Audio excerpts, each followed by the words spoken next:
Morning. Morning, Chair. Morning, Chair. How are you? Yes, good morning. I'm just checking audibility Yeah. This and Kutele, visibility. Kutele, I can hear you very well and I see you clearly. Oh, you are in charge of the technical aspects. What an elevation at the end of the term. Good morning, Chair. So you are now an IT aspect, Sheng. I can Kelbon and they're not Yeah, replying. yes. No, it's Mina where, it's where. Plastic, Eta, who's it? Ushabu, Oh, like Nagdobalwe, Trooper. O Grant.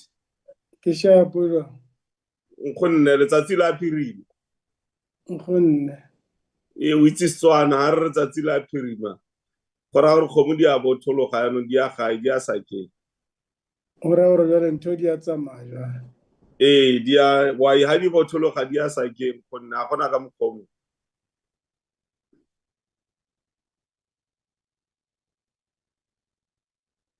See you later, comrades.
Recording in progress.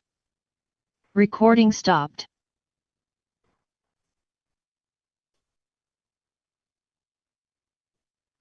Morning, Chair. Akhe, Ekai. re tsogile lena le kae? Our is okay there, that. Gibona utu gira irigu dumedise kuseng.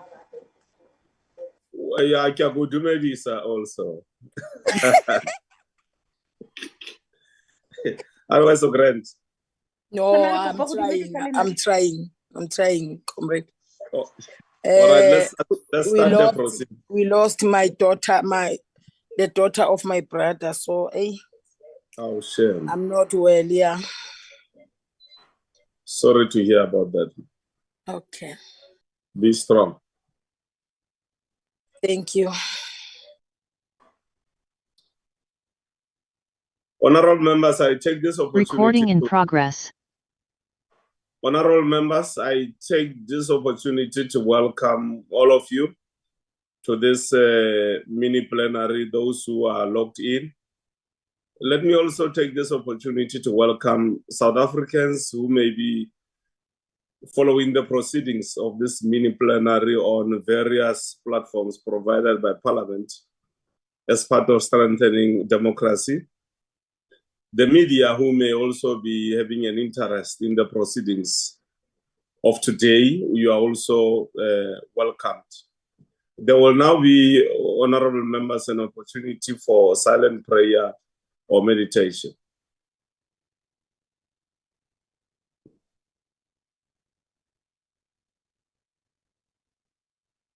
Thank you very much, honorable members. Just before we proceed, honorable members, I would like to bring to your attention that the virtual mini plenary is deemed to be in the precinct of Parliament and constitutes a meeting of the National Assembly for debating purposes only. In addition to the rules of virtual sittings and the rules of the National Assembly, including the rules of debate, will apply. Members enjoy the same powers and privileges that apply in a sitting of the National Assembly. Members should equally note that anything that is said in the virtual platform is deemed to have been said to the House and may be ruled upon. All members who have logged in shall be considered to be present and are requested to mute their microphones and only unmute when recognized to speak. This is because the mics are very sensitive and will pick up any noise which might disturb the attention of other members. When recognized to speak, please unmute your microphone, and where connectivity permits, you can connect your video. Members may make use of the icons on the bar at the bottom of their screens, which has an option that allows a member to put up his or her hand to raise a point of order. The Secretariat will assist me in alerting me of the request for members to speak. When using the virtual system, members are asked to refrain or desist from unnecessary points of orders or interjections. Lastly, I wish to remind you that we are meeting in a mini plenary session, and therefore any decisions will be taken in a full plenary session of the Assembly. The first item on the order paper of the day is a subject for discussion in the name of the Honorable B N Herron on addressing the triple crisis of low economic growth, high unemployment, and entrenched poverty. The Honorable B N Herron. Thank you, Chairperson. Chairperson, the foundations of our democracy are wobbling under a triple crisis of low economic growth, high unemployment, and entrenched poverty. But we can't prioritize bracing the foundations because we're stuck in a perpetual cycle of political contestation. The two most important dates on our annual political calendar, the State of the Nation and the National Budget Addresses, have over the years become less and less about inclusive justice and more about applying sticky plasters over gaping wounds ahead of the next election. Our hopeful vision of 30 years ago of creating a recalibrated society of equal opportunity and common purpose has been suffocated by inadequate redress and unsustainable inequality. Government has delivered millions of free homes, but where they have been built on the edges of towns and cities, far from job opportunities, mirrors the spatial injustice of the Group Areas Act, and millions more homes are still required. We've delivered electricity connections to millions of households, but buying electricity has become increasingly unaffordable to people without livelihoods. We are delivering social grants to nearly half the population, about 26 million people, 9 million of whom receive 350 Rand per month, which is less than half the income needed by an adult to feed him or herself. While constitutionally empowering women, a plague of gender-based violence disempowers them. In an environment of extreme have and have-notism, our ruling class has taken on the character of the emperor in Hans Christian Andersen's The Emperor's New Clothes, more focused on the acquisition of fancy possessions and lifestyles regardless of cost than on managing affairs of the state, at the expense of prioritizing real transformation and real redress. The state's bungling instead of delivering greatly benefits the official opposition, which isn't interested in transformation and redress, but is heavily invested in proving that the ruling party is incompetent and corrupt because it is led by blacks. Like hamsters on an exercise wheel, we've become hooked on a perpetual cycle of elections, national, provincial, local, and ruling party, making promises, pointing fingers, and moving on to the next election, with little energy left for matters such as addressing inequality. The only way to release South Africans from the poverty trap is by growing our economy and creating jobs. We need at least 5 to 6% economic growth to create employment that will meaningfully reduce extreme poverty. But what we're getting is 1% on average in the medium term. According to the African Development Bank's economic outlook, the continent could have expected 4.3% growth this year, with 22 nations surpassing 5% growth. But not in Southern Africa. Growth in Southern Africa is projected to decelerate by 1.1 percentage points from an estimated 2.7% in 2022 to 1.6% in 2023. The projected sharp decline in 2023 largely reflected continued growth weakness in South Africa, the region's largest economy and trading partner. South Africa's economic growth rate trails behind its population growth rate, that recorded a massive 19.8 percentage points increase from 2011 to 2022, from 51.7 million persons in 2011 to 60 million persons in 2022.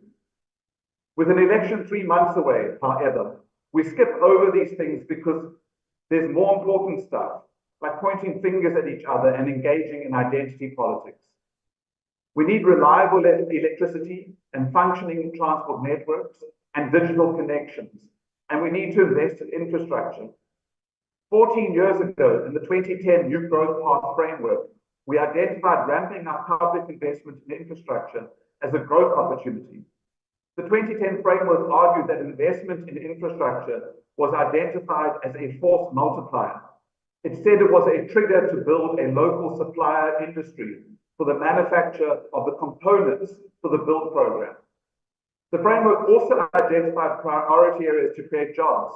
The green economy was projected to create 300,000 jobs over a decade, and we identified agriculture, mining, manufacturing, and tourism. And this year, we're discussing the self-same things. The New Growth Path framework followed other plans, starting with the Reconstruction and Development Plan, the RDP plan, then the Growth, Employment and Redistribution Plan, GEAR, then the Accelerated and Shared Growth Initiative for South Africa, as GISA.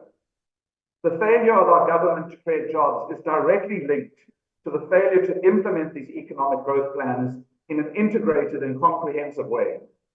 We cannot accept the extremely high unemployment rates, especially youth unemployment, as normal.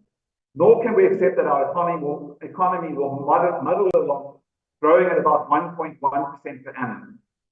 Instead of building a healthy and values-based post-apartheid democracy, our management of the economy is prolonging and perpetuating apartheid injustices that are fundamentally unsustainable. Even if we triple our projected economic growth rate, South Africa will not eliminate or meaningfully reduce its unemployment crisis over the next decade and a half. This is a matter of fact that cannot be wished away. At 3% economic growth over the next 13 years, we would gain 6.5 million jobs by 2037. But the number of unemployed people would remain more or less constant at about 8 million people. The truth is that while we work on turning the economy around, millions of people will remain trapped in unemployment and poverty. The state has to prioritize the provision of food and dignity to the masses of people who are suffering without work and with rapidly diminishing hope for a better future. The 350 monthly SRD grant that more than 8 million citizens receive from the state is barely better than nothing. It must be converted into a basic income grant of around 1,000 Rand per month, placing the poorer South Africans who would receive this above the food poverty line and just below the lower bound poverty line. The correct question is not, do we have the money? It is what wasteful items in the budget can be scrapped so that we do have the money. An expanded cash transfer system is the only realistically effective way in the coming years to ensure that South Africa meets its Section 27 constitutional obligations to progressively realize socio-economic rights. South Africa urgently requires the implementation of a coherent, pragmatic economic approach that embraces the needs of business, but also the needs of millions who remain on the margins where apartheid chucked them. The country cannot afford to continue deferring this conversation until after the next election. I thank you. Thank you very much, Honorable Herron. We will now migrate to Honorable Masango of the DA. You've got 6 minutes, Honorable Member.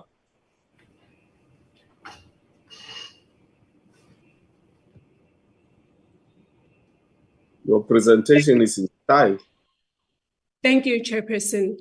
Today's topic sums up the ANC government scorecard for the last 5 years. For the debate to be held on the last days of the term, it is clear that the next government ought to prepare itself to address these challenges, and the Democratic Alliance is up to the challenge given its policies that have been translated into the manifesto we launched recently. Having made clarion calls that have deliberately been ignored by the ANC government, it goes without saying that the Democratic Alliance will have to implement its rescue plan by creating 2 million new jobs and thereby restoring dignity and protecting lives and livelihoods to millions of households that have been languishing in poverty for some time now. The escalating levels of poverty have turned graduates into beggars as their hope of living prosperous lives diminishes with every business that is closing due to load shedding.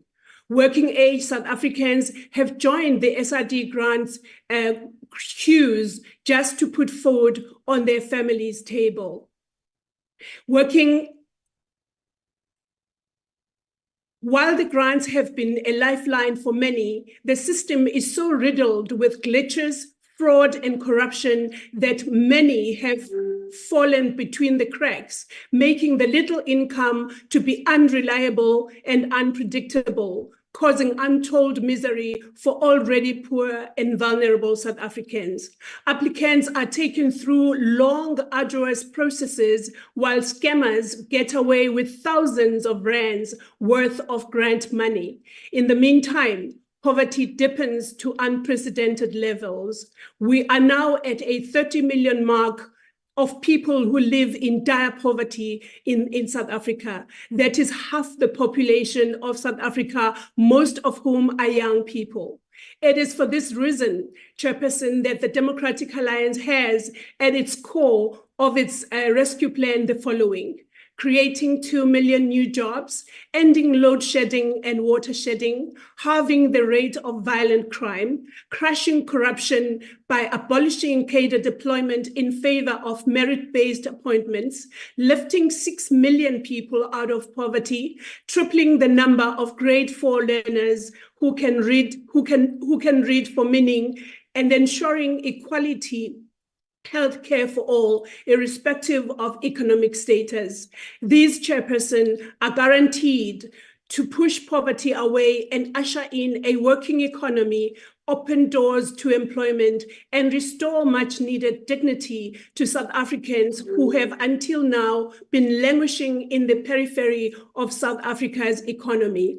As a caring government and with an impeccable track record, the Democratic Alliance is up to the challenge of joining like-minded South Africans in rescuing South Africa from the miry clay that the ANC has relegated them to, while few cadre deployment elite have been widening the gap of inequality to the detriment of many South Africans who want to work and improve their lives, but are struggling to survive under the ANC government. Chairperson, why is the poverty of South Africans used as a political game by ANC leadership who go around telling people that their grants won't be paid when the ANC is no longer in government? How far is the ANC prepared to go in peddling blatant lies in order to garner ill-gotten votes? Why is people's poverty that has been caused by the uncaring ANC turned into a political blackmail just to remain in power and deepen levels of poverty further? What happened to delivering services to all South Africans who work so hard to earn the tax they pay for these services? A quick reminder to all South Africans: grants are a constitutional right to ensure that no one is left to starve to death in this country. They are not a favor from any political party. Chairperson, I would like to conclude with the words of DA's federal leader, John Steenhuisen, when releasing the ANC cadre deployment documents, and I quote, "The big dot that is going to be joined in this election is that the state capture would not have been able to take place had it not been enabled by cadre deployment, because you had to put cadres into the positions before you could then capture the state." He continued to say, "Let's stop pretending that this is a victimless crime. The victims are 30 million people trapped in poverty. The victims are people living in insecurity. The victims are the people struggling to put food on their table." Close quote. South Africans, let's rescue South Africa by voting for the Democratic Alliance in the upcoming elections. Thank you, Chairperson. The next speaker is a name not given to me from the EFF for 6 minutes. Thank you, Chairperson. That name is Faitam Zwanele-Manyi. Okay. Thank you, Chairperson. Yeah, right. In fact, the DA is interesting here that they have their own killer deployment, yet they're criticizing others. But as you call up, addressing the multifaceted crisis of low economic growth, high unemployment, and entrenched poverty in South Africa demands a nuanced understanding of the macroeconomic structure. I mean, right now we're busy painting the walls, changing the colors of the walls, instead of dealing with the foundation. While various perspectives exist, the economic freedom fighters highlight a fundamental issue. South Africa's membership in the Commonwealth, we argue, perpetuates a pseudo-sovereign status. We cannot say that we are free as long as we are members of that thing. The essence of the EFF's critique lies in the continued export of our raw materials to Europe and other global markets, characteristic of a neoliberal economic framework. This export-oriented approach, we contend, undermines the nation's economic sovereignty and perpetuates a cycle of dependency on external markets. It's embarrassing, Chairperson, that South Africa cannot manufacture even a toothpick, not even a matchstick, really now. To break free from this paradigm, the EFF advocates for a shift towards beneficiation of South Africa's abundant mineral resources, akin to the successful model employed in the wine industry with grapes, for instance. By adding value to raw materials domestically, South Africa could capture a larger share of the value chain, thereby fostering economic growth, job creation, and sustainable development. Central to the EFF's vision is a vision of promoting a massive industrialization. Instead of relying on imported finished goods, we argue as the EFF that for the development of a robust manufacturing sector capable of meeting domestic demand while also competing in international markets, this approach not only reduces reliance on imports, but fosters innovation, technology transfer, and skills development, laying groundwork for long-term prosperity. The EFF's proposals offer a compelling vision for economic transformation whose implementation requires careful consideration of various factors. For instance, a transitioning of beneficiation forecast economy demands significant investment in infrastructure, technology, and human capital. Hence, in the EFF's manifesto, we strongly vouch for building internal capacity of the state. The EFF's policy positions are formulated to address potential challenges such as market distortions, environmental concerns, and global trade dynamics. For instance, whilst we advocate for coal-fired power stations for our primary baseload for generation, given our 200 years of coal reserves, we also advocate for clean burn technology, nuclear gas, and renewables as top-up, not vice versa. We can't have a situation where we rely on renewables as the primary source. Additionally, fostering industrialization necessitates a conducive regulatory environment, access to finance. Hence, we're dealing with the issues of a state bank, which, by the way, the EFF submitted a private members bill way back in 2018. And support for small and medium enterprises so that they must thrive, so that we have a multiplier effect in the economy. Collaborative efforts between the government, private sector, and civil society are essential to overcome barriers and ensure the inclusive and sustainable development envisioned by the EFF. In conclusion, Chairperson, while the EFF's critique of South Africa's economic structure offers valuable insights, it cannot be realized if the captured ANC is still in power.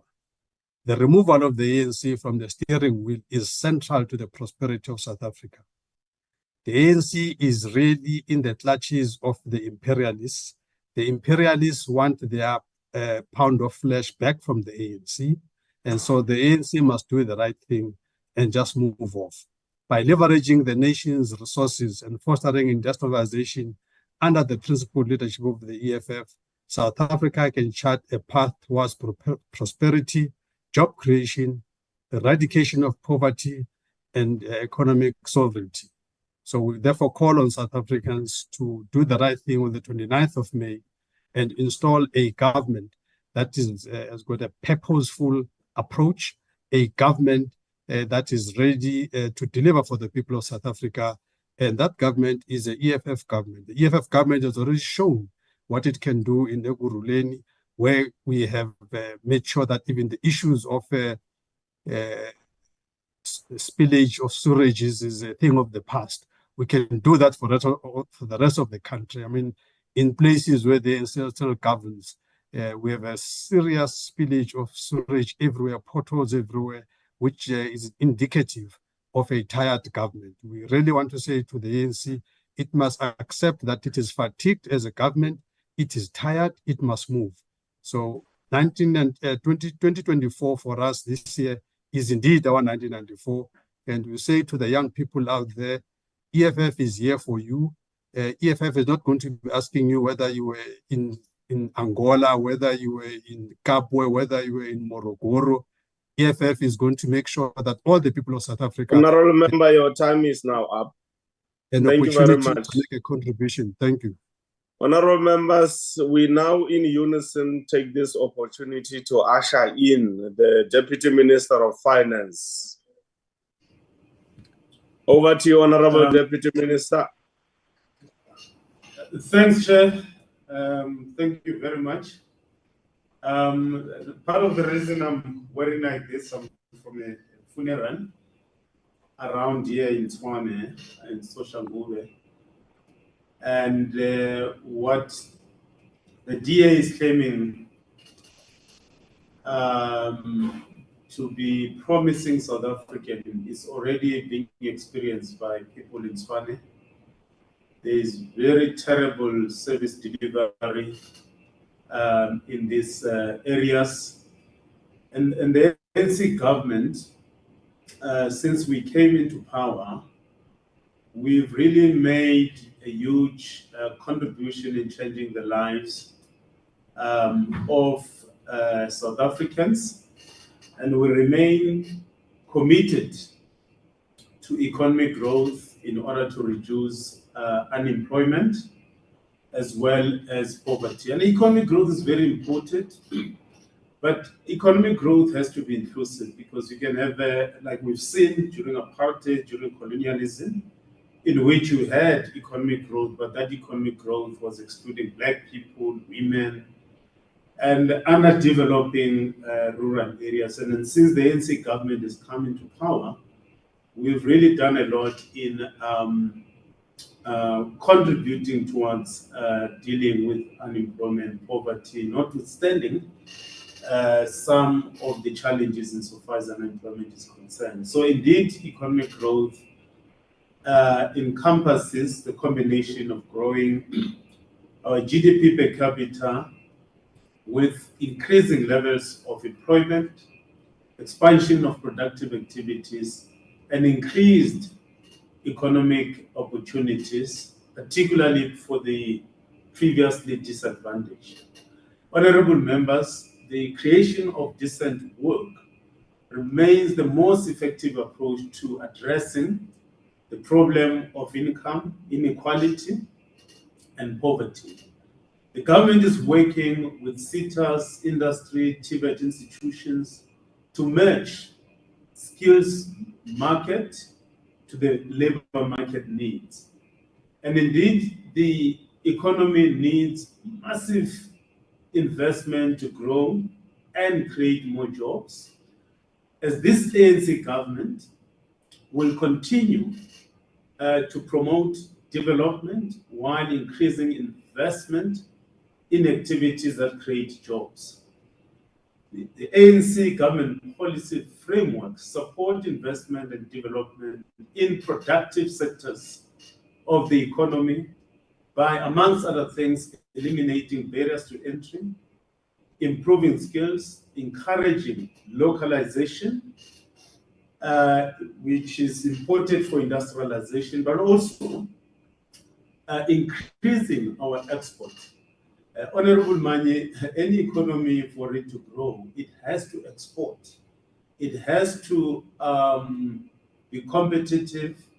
It has to make sure that it produces manufactured goods, not only the raw materials, in order to export and earn foreign currencies in order to trade with the rest of the world.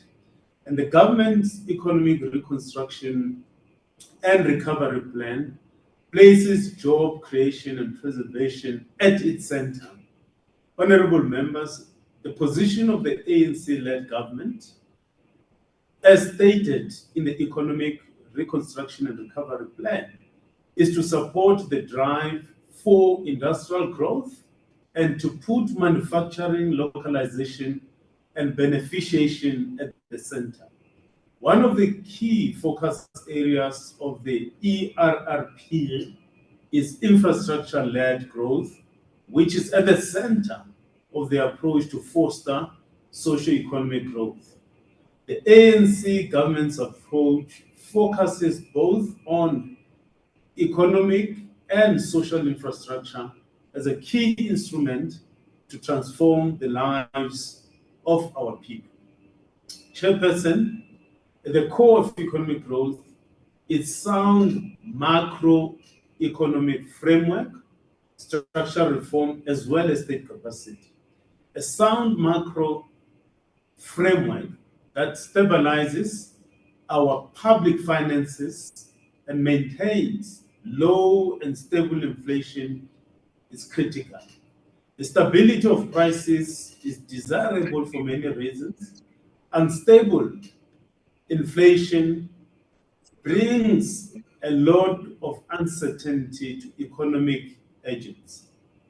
Uncertainty about where the prices of goods and services will be in future makes it more difficult for people to make sound economic decisions.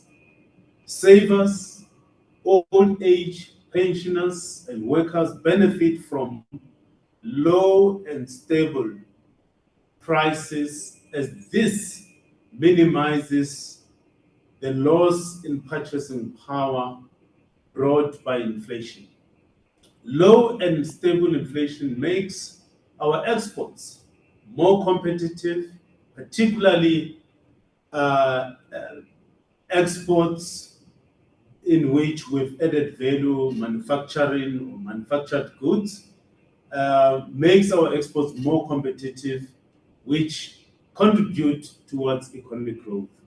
One of the key constraints for economic growth has been the supply side constraint, the supply of electricity, water, energy, and through Operation Vulindlela, we've been undertaking structural reforms to deal with the supply side constraints in our economy.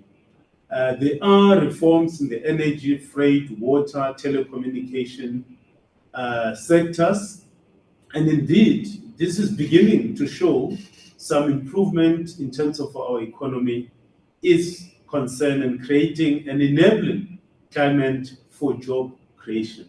The electricity sector is being reformed and stabilized. Power cuts are expected to reduce during 2024 due to improved generation at ESCOM plants and private sector capacity coming online. Partnerships with the private sector are being expanded in the transport sector. Transnet is finalizing a partnership with a private sector company to upgrade a portion of the Durban port, which handles 46% of the country's port traffic.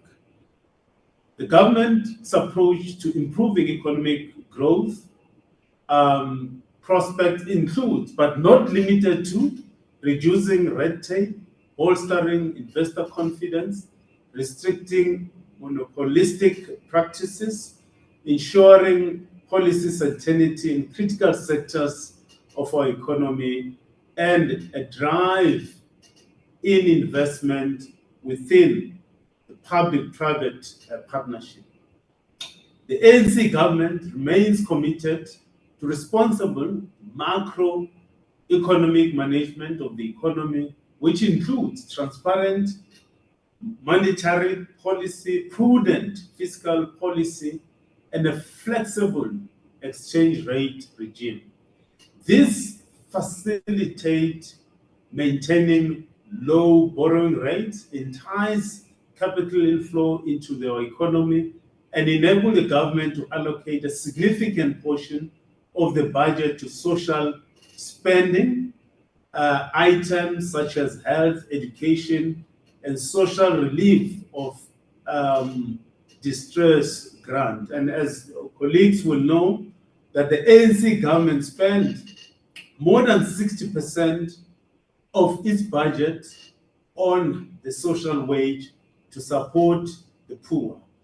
As announced at the budget speech, the 350 grant targeted to the unemployed has been extended while considering social security policy reforms as well as a funding model. To date, the ANC government, through the Jobs Fund, has fully allocated the initial investment of 9 billion to a portfolio of job creation intervention. The Youth Employment Service is creating between 2,000 to 3,000 high-quality jobs for youth per month, predominantly in the private sector. Since its inception, the YES and its partners have injected more than 6.8 billion into the economy through the Youth Employment Service. Honorable members, we've also announced in the budget that the Presidential Youth Employment Initiative will continue, and it will continue to create more jobs, as it has already created about 1.7 job opportunities, of which 1.1 million are from the Department of Education. And of the participants, 83% of the youth are the youth, and 66 are women. Honorable members, we are seized with the triple challenges of poverty, unemployment, and inequality. We are not where we want to be, and indeed, we are making inroads. This ANC government is making inroads in tending the tide, and we will continue to do more as we will make sure that we grow our economy. And our manifesto as the African National Congress is very clear that we will, amongst other things, prioritize industrialization in order to grow our economy and tackle unemployment and poverty. Thank you, Honorable Chair, for your indulgence. Thank you very much. Thank you very much, Deputy Minister. Thanks very much. Our next speaker from the IFP is Honorable Ngobo. You've got 4 minutes. Thank you very much, Honorable. Yeah, thank you very much, Honorable Chairperson. And my apology, I'm not going to be switching on the video because of load shedding. South Africa grapples with an acute and challenging crisis of youth unemployment, necessitating immediate and substantive solutions for our collective advancement and sustained progress, quote unquote. Africa's most industrialized economy, yet has one of the highest unemployment rates in the world. It's a joke, to say the least, a very sad one at that. To think of the vast potential that the youth of this country holds, yet the government fails them at every turn. To realize South Africa's youth potential, however, requires a concerted effort from government, civil society, and private sector. Young people need to take their future and that of this country in their own hands, and the government needs to deliver on their policies and programs, which are aimed at addressing the challenges the youth specifically face. Improving our education and skills development initiative needs to be a priority for all of us. South Africa's GDP needs to grow by 6% a year to start creating enough jobs just for the 700,000 people who enter the workforce every year, according to the financial analysts. Large numbers of young South African graduates are sitting at home, jobless, and if they are employed, it's nothing but menial jobs for no projects of a future and self-actualization. South Africa finds itself navigating treacherous waters. The rating agencies' concerns about normal instability within the government party and its adverse effects of the economy and other things are evident. As the nation grapples with these challenges, we must acknowledge the passing need for political stability, regulatory certainty to create an appealing environment for investment. The impact of the ruling party's instability resonates through our daily lives, affecting every South African. It is stark reality that demands our attention and effort to find solutions. Tragically, under the ANC's leadership, South Africa's economy has stagnated, and disinvestment due to mismanagement of state-owned enterprises and corruption has resulted in significant losses. As we approach the upcoming elections, I implore the youth of our nation to thoughtfully consider the vision they hold for the future. It is imperative to reflect upon whether the prevailing norm align with their aspirations, and if not, to envisage a future that resonates more authentically with their individual and collective ideals. The AFP is ready to govern this country. Thank you very much.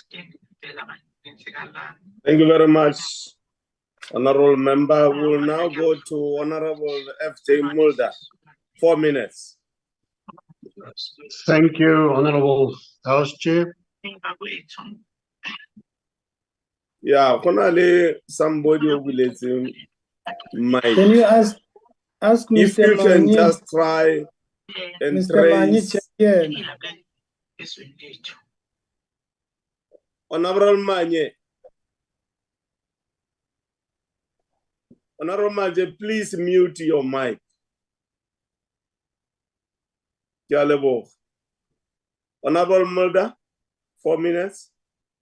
Thank you, House Chair. Chair, the combination of low economic growth, high unemployment, and entrenched poverty in South Africa creates a vicious cycle that hinders progress and traps many citizens in difficult circumstances. Low economic growth translates to lower average incomes, limiting access to basic necessities like food and shelter and healthcare.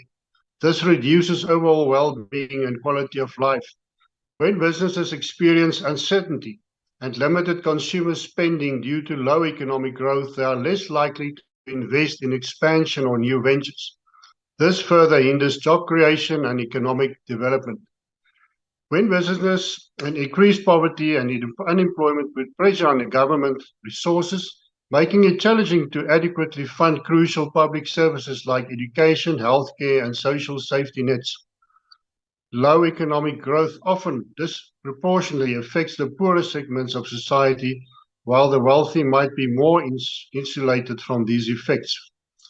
Voorsitter, daar word te dikwels in die huis deur die regerende party slegs verwys na die negatiewe gevolge van apartheid en kolonialisme as die enigste oorsaak van armoede en ongelykheid.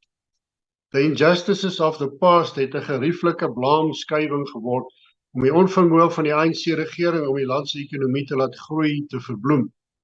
The detrimental effect of poor governance, corruption and state capture on the economy is also to be blamed.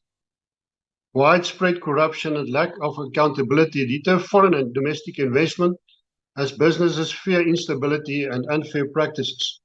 This translates into few opportunities and reduced economic activity. Chair, let's talk about solutions. In addressing this complex web of issues, government should launch more effective initiatives to attract investment, support small businesses and stimulate economic activity in key sectors.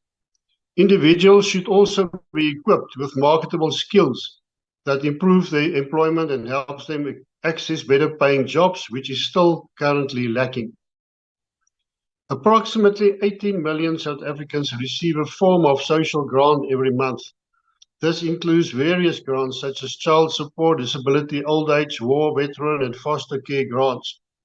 While the challenges are significant, concerted efforts from government, businesses, civil society, and individuals are crucial to creating sustainable solutions and breaking the cycle of poverty and unemployment. Chair, 1.4% of South Africans pay 59% of income tax. 770 companies pay 66% of corporate tax, and the number of the population that pays personal income tax stagnated at 7.4 million individuals. The fact is that only 12% of South African population pays personal income tax, and that's exactly where we should start. By decentralizing the economy and stimulating local economies and communities, more people and communities will be able to earn an income, grow the local economy, and higher the personal tax base of government. Te veel energie word deur die ANC spandeer om ideologie te bevorder ten koste van vaardigheidsontwikkeling en werkskepping. tyd sal leer dat die ANC Suid-Afrika se ekonomie met swak regeringsbeleid oor die rand van die afgrond bestuur en dat die nalatenskap daarvan Suid-Afrikaners in armoede dompel. Die ANC het tydens sy regeerbeurt die afgelope 30 jaar misluk en moet op 29 Mei 2024 vervang word met 'n veelparty-koalisie regering waarvan die VF+ deel sal wees om die agteruitgang te staai. Dankie voorsitter. Ja, your date was klaar. Baie dankie. UDM for 3 minutes. We don't have the name. It is my assumption as the presiding officer that the UDM has elected not to participate in the debate. ATM for 3 minutes. We don't have a name.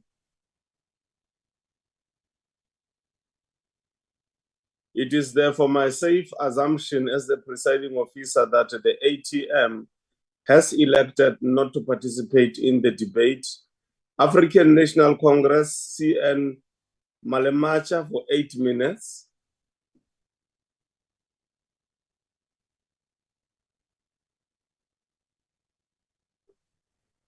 African National Congress, CN Malemacha, 8 minutes. Thank you, Chair.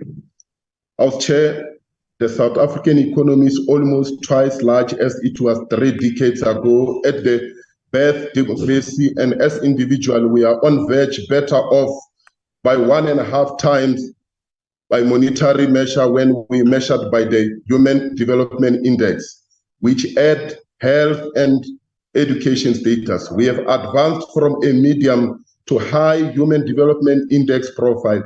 The African-led government has made South Africa a better place and has improved the lives of the vast majority of our people. The last 5 years has been particularly difficult, full of unexpected events. Key amongst this was, of course, COVID-19 pandemic, which has such profound impact on our world. Such after emerging from the pandemic, we are just unrest which cost the economy over 50 billion as we were putting the measures in place to place our economy on a path of recovery from the conflict in Ukraine. With some again wanting to divide the world into Cold War like US and others. We also saw the reality of climate change, infrequent occurrence of extreme weather events in our country and elsewhere. All this impacted our society, the cost of living, and the economy.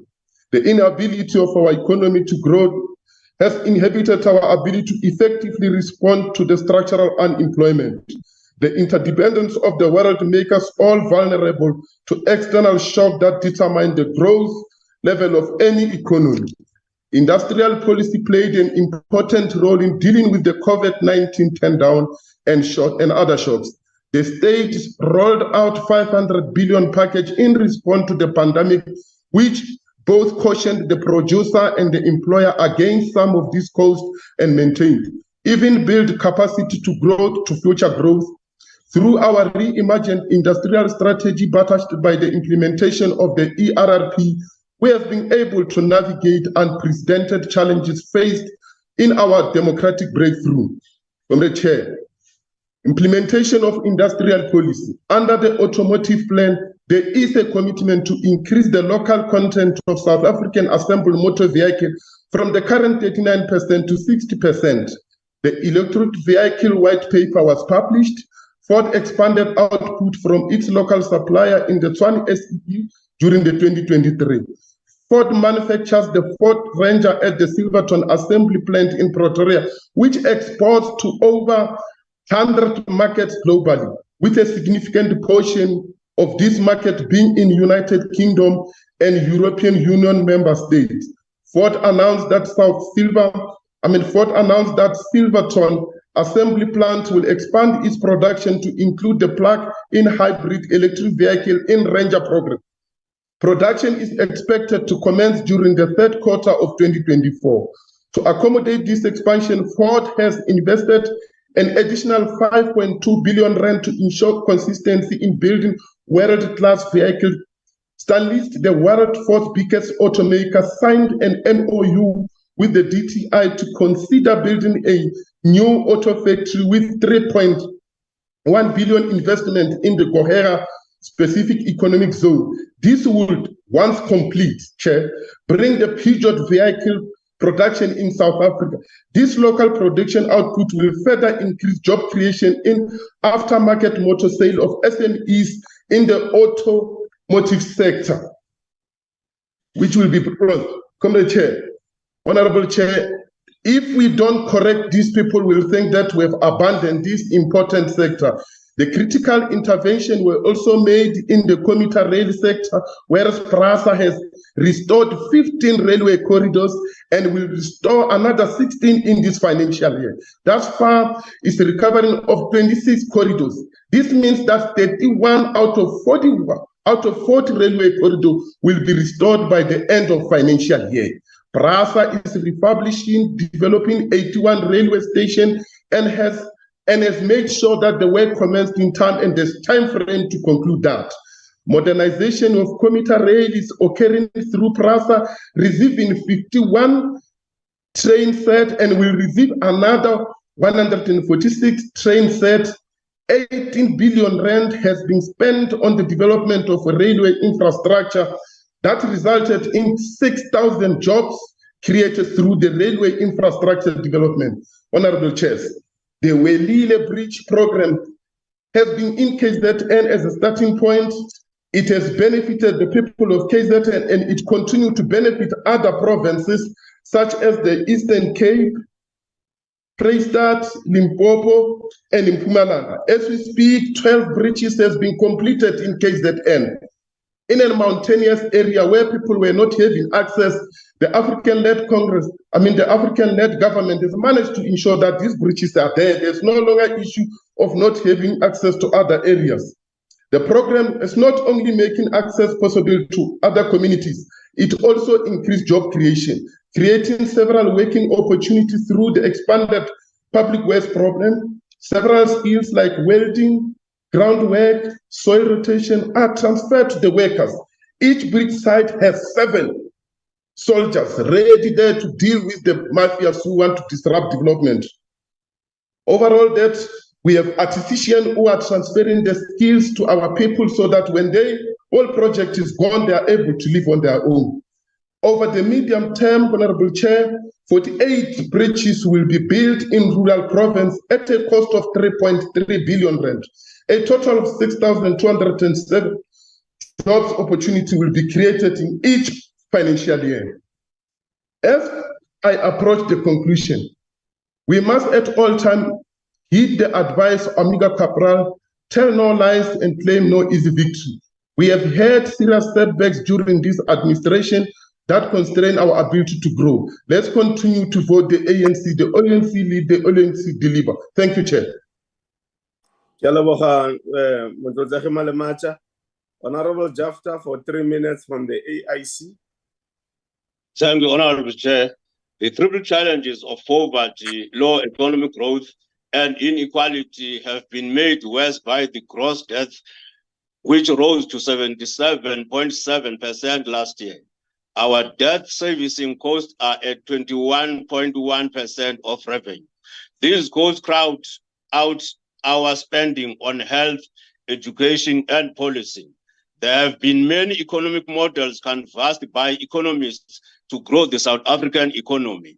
The fact of the matter is that the South African economy is not growing. Despite our youthful population, the economy is failing to create jobs for the youth. Honorable members, there have been few suggestions we have proposed in order to ignite sustainable economic growth. Some of the suggestions are shared by Duma Kubule. They include introducing the unemployment basic income grant. We know that expenditure creates its own income, and this grant is projected to generate 96% of the income to pay for itself. There is an urgent need to adopt an import substitution strategy and agency. This must be geared towards diversifying our export commodities and building local capacity. We endorse the suggestion that there must be an amalgamation of presidential employment stimulus, the expanded public works program, and the community work program. The idea behind this is obvious. It is to streamline the resources and hatch a single employment agency that is well coordinated, effective, and all-encompassing.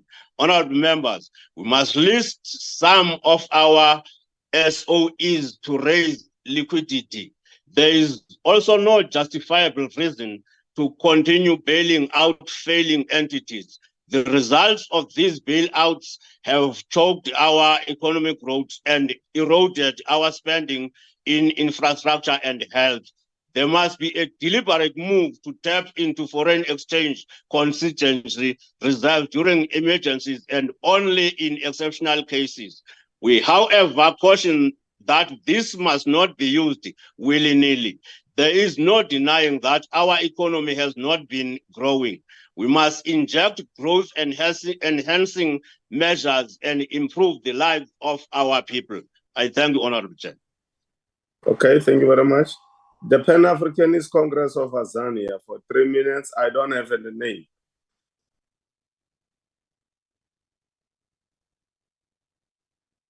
As the presiding officer, it is my safe conclusion that the Pan-Africanist Congress of Azania has elected not to be part of the debate today. We will now move over for 3 minutes to Cope. I also do not have the name.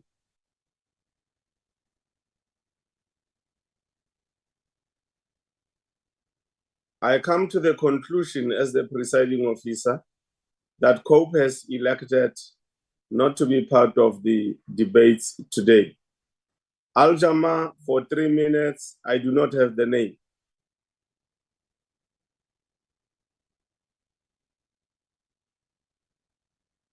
I come to the safe conclusion that Al-Jama has elected not to participate in the debate today. For 5 minutes, we are now migrating to the Democratic Alliance. Honorable Bakri. Thank you, Chairman. I appreciate that. On this day, we note the increase of the national minimum wage. Unfortunately, it's done exactly the opposite. It gave the message to employers that that's the actual wage. And in fact, half the employers in the country don't even pay the national minimum wage. It's been a disaster. High unemployment is an understatement. It's a disgrace. We're sitting at 40% unemployment, and it's getting worse. We are the worst in the world. Notably, youth unemployment is over 70%. And these figures are made so much worse in the previously disadvantaged areas. The people who are suffering are mostly Black women and youth. The governing party, the ANC, for the past 30 years, has done everything in its power to retard job creation. Every year, at the State of the Nation, we hear lofty promises and fairy tales, malice in Wonderland. Each year, each ANC president merely mouths the same policies and structures, somehow believing that this will create different results and turn around the employment disaster. It takes an absolute fool to keep doing the same thing and expecting a different result. For the past 10 years, almost 10 years, I've been extremely busy on a daily basis, 5 days a week, 12 months a year, receiving desperate pleas from unfortunate and heartbroken South Africans about their unpaid unemployment insurance fund monies. We must note, one tin swallow does not a summer make. I do not have to stand here and present to you a lousy 24 tin swallows. In order to show the desperation of South Africans who are job hunting, I can present, however, the unfortunate true situation of over 10,000 South Africans who have written to me personally. They are desperate, and they are a mere drop in the ocean of approximately 8 million South Africans who are unemployed, very sad souls at the behest of the ANC. We, as the citizens of South Africa, cannot afford to have the same again for the next 5 years. Unfortunately, we are seeing a real disaster. They have done everything as an ANC governing party. They've done everything to try and destroy job creation. The hard work of the Western Province government and the city of Cape Town has shown how a DA governing administration can halve the unemployment. Unemployment in the Western Province, by the behest of the DA, has brought down the unemployment to 20% as opposed to 40% nationally. There's no magic in this exercise. Unemployment in South Africa can be halved, like the DA has shown. A Democratic Alliance government in the Western Province has run the hard yards. Red tape has been tackled in the business community, especially the small business community, who have been encouraged to invest in their own businesses and create employment. The multi-party charter led by the DA will ensure that real issues are tackled.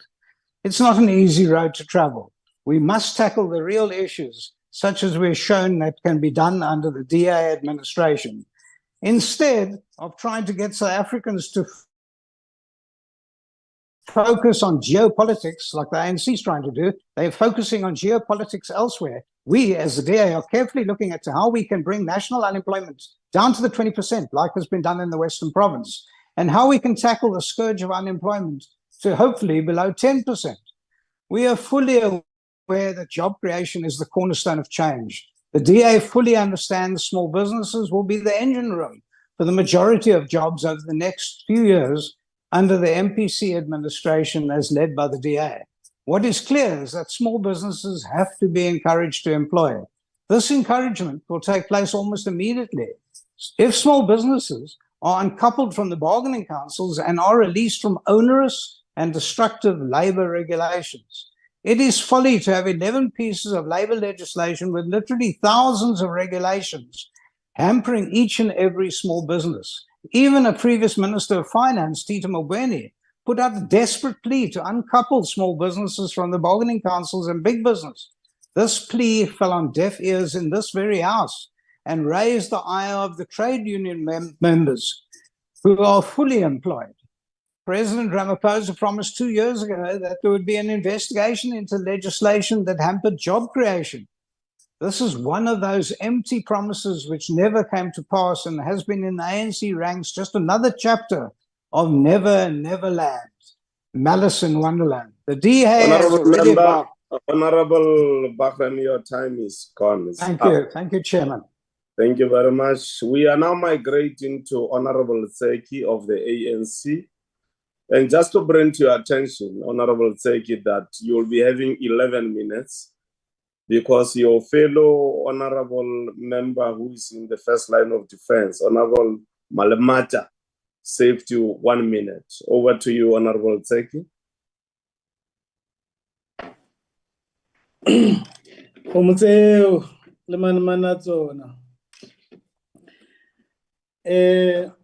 This debate takes place during the month of March, when we celebrate human rights by commemorating the many brave lives we lost for the attainment of this freedom and democracy.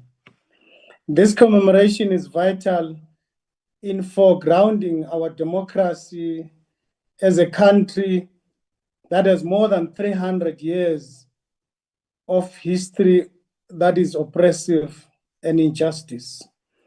How I wish that the Palestinians could be celebrating these milestones that South Africans are celebrating today, against the onslaught of DA and ACDP, who are not seeing the genocide that is taking place in Palestine. We are calling on all the world society to rally behind South Africa to bring justice in Palestine. Since the advent of democracy and freedom 30 years ago, the ANC-led government has been swimming against the tide of the legacy of the previous regime, which had systematically and structurally entrenched themselves against the African majority. One of the fundamental achievements of this government is our constitution, which is founded on the principle of democracy, justice, equity, diversity, tolerance, and respect. It is through the backdrop of these principles that the ANC government has been striving to transform our society to realize the principles of democratic, non-racial, non-sexist, united, and a prosperous society, in which, Chairperson, we are determined to continue driving this transformation agenda beyond the 29th of May 2024. In this regard, there has been massive redistribution undertaken since 1994. The advancement of the basic services.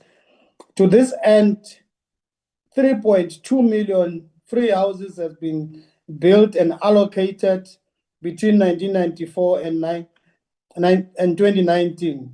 From the period of 2019, the ANC-led government has been building houses at the integrated housing development programs and delivered about more than 8,000 social housing units in the identified zone, more than 19,000 affordable first home finance houses, more than 198 RDP houses, and service stands of close to 200,000. This has happened just between 2014 and 2024. In addition, government has handed over more than 100,000 title deeds to the household. Advancement has also been made in the health sector by passing the National Health Insurance in Parliament. The National Health Insurance is transformative. It's a step towards the realization of the universal health coverage, which factors such as how much you earn, where you stay, is not going to be a factor to determine the kind of healthcare you receive. This is a testament that this government is resolved to create an equitable and just society. Furthermore, headway has been made in ensuring that the health sector has necessary resources to render healthcare in different provinces of our society. We have built 16,000 clinics, 18 hospitals between 1994 and 2014. We have built 149 clinics, 38 hospitals. In particular, we are so pleased about the latest hospital that has been built in KwaMashu, Piklika, Seme, that has been built in KwaMashu, launched by the president of our country, as well as the construction of the Central Academic Hospital in Polokwane, which is going to be completed in 2026. This tremendous development also occurs in the background of the government's provision of free primary healthcare services, such include as family planning, HIV, tuberculosis, diagnosis, treatment, and support, as well as the mental and reproductive services, among others. This has an incredible impact in improving the health outcome and extending the life expectancy of our people. One of the cornerstones of every nation's development is transformation by opening the doors of learning. In this regard, nearly 9 out of 10 public schools are no-fee schools, with millions of learners receiving meal from school feeding scheme. This government has also established the National Student Fund, National Financial Aid Scheme, which is provided needed support to millions of students in our country. It is particularly encouraging that the Department of Higher Education, Science and Innovation is committed through the TVET colleges to continue increasing learning programs required for occupations of higher demand, with enrollment of close to 500,000 students in all programs for the academic year of 2024. This is progress. This is ANC. It is vital that this continual close the skills gap in the market by equipping people with knowledge and skills required by various industries. Such interventions are instrumental in empowering the people to provide themselves and family, thus breaking away the state's dependency, breaking the cycle of poverty, and being able to positively contribute to the economy, thus building a multiplier effect to the Ntswalo, to Ntabiseng, and to Temba. Ours is to graduate everyone that is receiving social grants to be independent. The African National Congress government, through the Department of Social Development, has made significant progress in mitigating poverty through social grant system, which benefits marginalized, vulnerable groups in society, such as the children, orphans, persons with disability, pensioners, and more recently, over 8 million unemployed young people are receiving the SRD grant.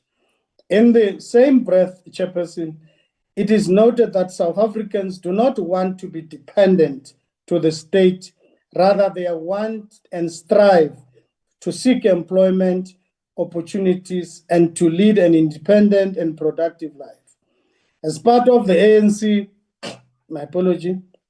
as part of the ANC-led government, we are committed in addressing unemployment. The National Treasury during 2024 budget speech announced another 61 billion will be allocated to employment programs over the medium term, and 7.4 billion allocated to the Presidential Employment Initiative, which has created more than 1.7 work opportunities and livelihoods for the young people.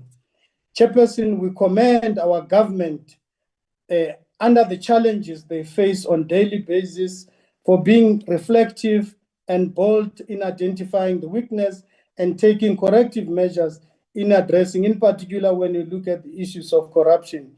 The ANC-led government remained committed to working with all stakeholders and building an efficient and effective institution rooted in the integrity, transparency, and accountable. Our President Cyril Ramaphosa echoed the ANC manifestos launched, have said the following: we still have many more hills to climb. We will climb them together, leaving no one behind, and to transform our society. We are saying this government has allocated almost 60%, as the Deputy Minister already said, to social wage, which reflects it's a caring government. And we are dealing with the agenda of the day that talks about the cycle of poverty. Chairperson, it is quite interesting today to hear that the DA is the leader of the multi-charter, whereas every other political party in that grouping, that of moon shooting, they are claiming to be leaders. I wish the IFP was going to be given an opportunity for them to respond on who is the leader of the multi-charter, as DA is claiming. What EFF is saying, Chair, EFF always make these sounding revolutionary statements that have got no effect. The resolution of the Reserve Bank and transformation of the Reserve Bank, it's a resolution that the ANC has taken before even EFF was born. So they can't come here and educate us about the Reserve Bank. We are the ones that are looking at the conditions on the ground, material on the ground, to make sure that we transform at the Reserve Bank. Look at what the minister has done in taking 180 billion to can deal with the issue of the debt in our country. Chair, the last question I would always want to ask Honorable Tseke, to FF Plus. What is the intervention? Long live Palestina, long live. Yeah, your time is up, Honorable Member. Our last speaker must fall. Honorable Herron, 3 minutes. Chair, thank you to the Deputy Minister and all the members for participating in this really important debate about a crisis. Honorable Herron, sorry. there's some echo and you sound a bit far, like you are in a hole or something. Just do something about it. Oh, but there is an echo in this room. Can you hear me now? Well, proceed. 3 minutes. Thank you, Chair. And thank you to all the members and the Deputy Minister for responding and engaging in this debate. Chair, you'll recall at the beginning of the debate, I said that we were stuck in a perpetual cycle of political contestation, like hamsters on an exercise wheel, hooked on a perpetual cycle of elections. And many of the contributions today proved that point. We had the ANC, the DA, the EFF, the Freedom Fund Plus, all looking at elections and their manifestos rather than engaging in the critical crisis that our people are facing. I'd like to thank the Deputy Minister for referring to the Reconstruction and Recovery Plan. We agree with the key components of the plan, the industrial growth part, the infrastructure part, the focus on economic and social infrastructure. But the key question about this plan is how effective is it if we're only projecting a 1.1% growth in the medium term? What are the blockages to this plan and to our country achieving the same kind of growth that our peers on the African continent are experiencing? Is it the implementation? Is it the economic structural blockages that we've talked about for years? Or is it simply the wrong plan? Chairperson, we really need to implement one economic growth plan that integrates infrastructure, the priority sectors of mining, manufacturing, tourism, agriculture, and the green economy. We need to look at financing small businesses, and we do need to ramp up the public employment program.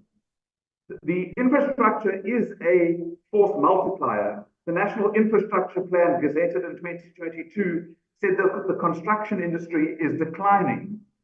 But the construction sector will tell you that for every job on a construction site, 7 are created in the supply chain. Chairperson, the World Bank said that if we were to achieve the same level of entrepreneurialism as our peer countries, we would halve our unemployment rate. But we're focused on red tape instead of the true obstacle to entrepreneurism, and that is finance. And then finally, Chairperson, on the question of public employment programs, we have the EPWP, the CWP, the YES, the Presidential Employment Program.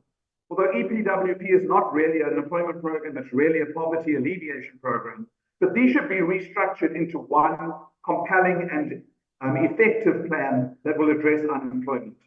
And finally, Chair, I'd like to just address the basic income grant. There can be nothing that can be more frontline in terms of service delivery than making a cash transfer to poor people. And by looking at allocated efficiency in our budgeting process, we can test all government programs and projects against the impact of a basic income grant. And in that way, we will find the funds.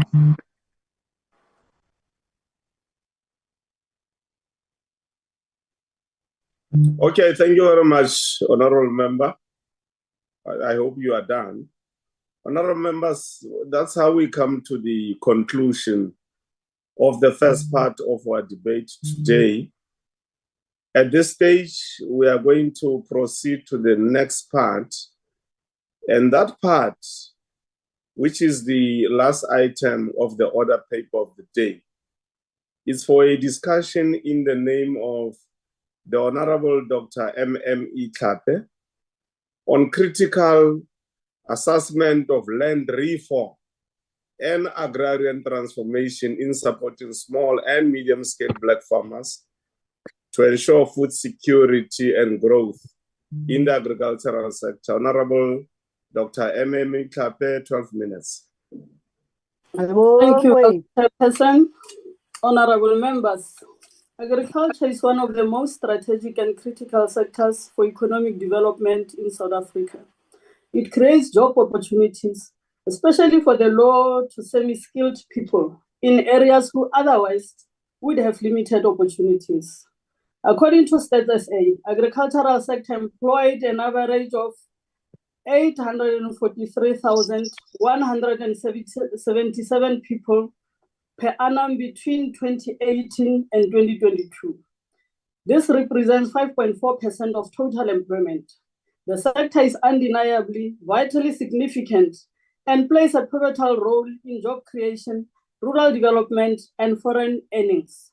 Today's debate reminds us about the duality of South Africa's agrarian structure. Large-scale commercial agriculture, whose performance compares favorably with the best in the world, contrasts sharply with small-scale and medium-scale holder agriculture.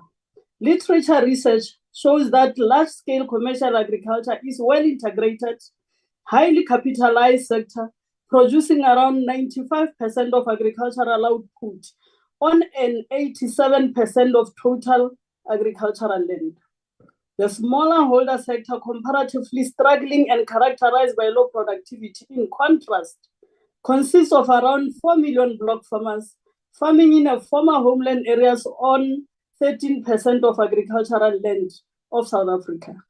It is a direct result of historical patterns of dispossession and impoverishment, which systematically eroded historically successful and land-based production systems and livelihoods in South Africa.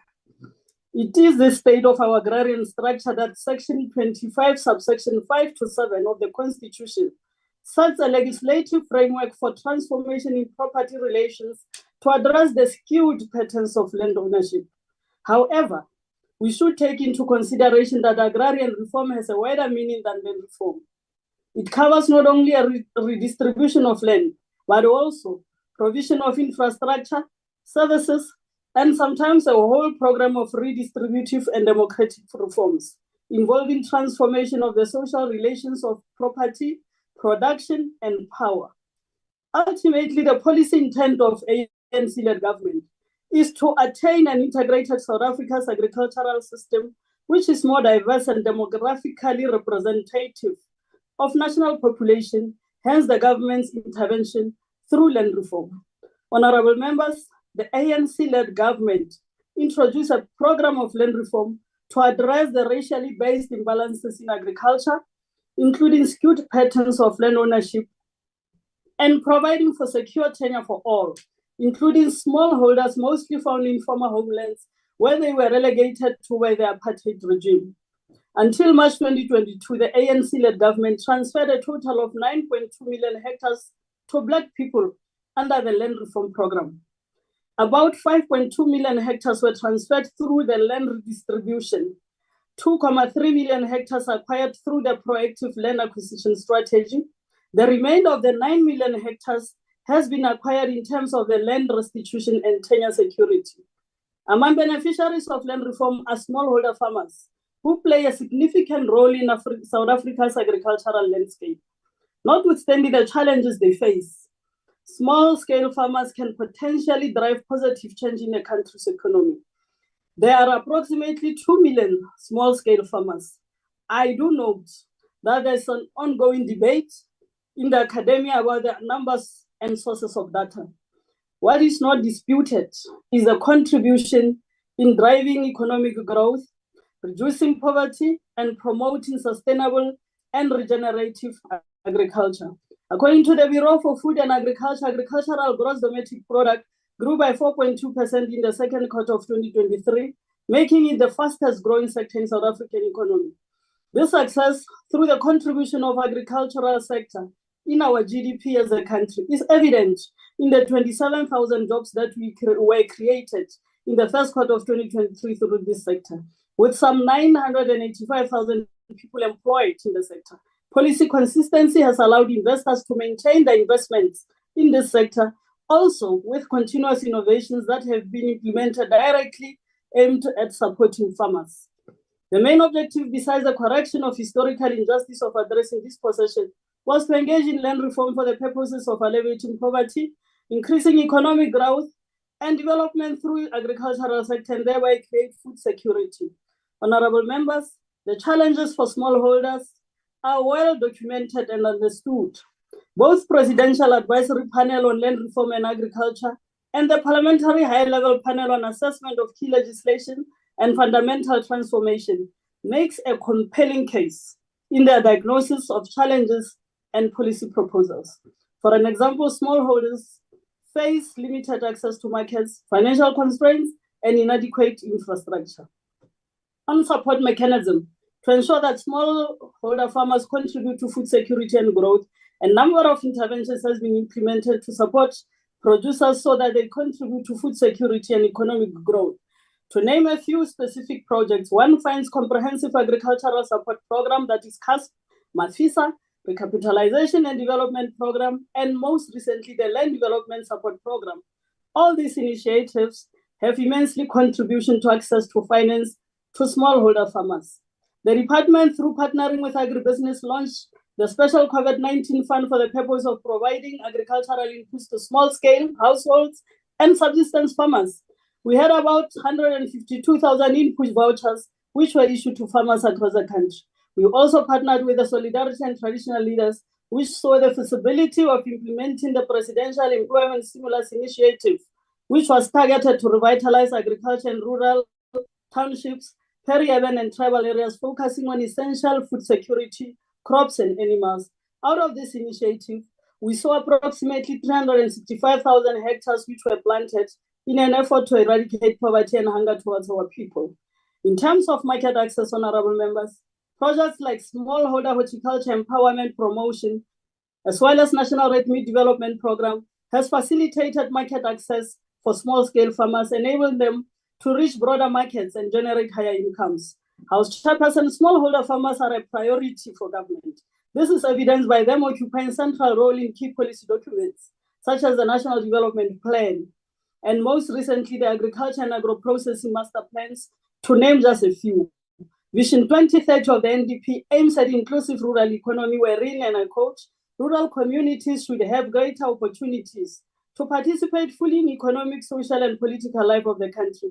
People should have access to highly quality basic services to enable them to be well-nourished, healthy, and increasingly skilled. Rural economies will be supported by agriculture, and where possible by mining, tourism, agro-processing, and fisheries.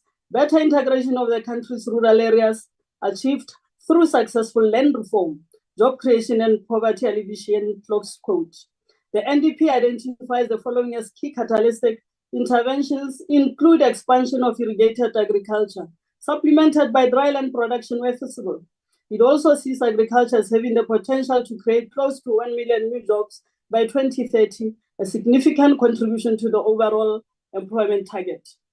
The new growth path sought to shift the economy towards strong, sustained, and inclusive economic growth, focusing on the productive sectors.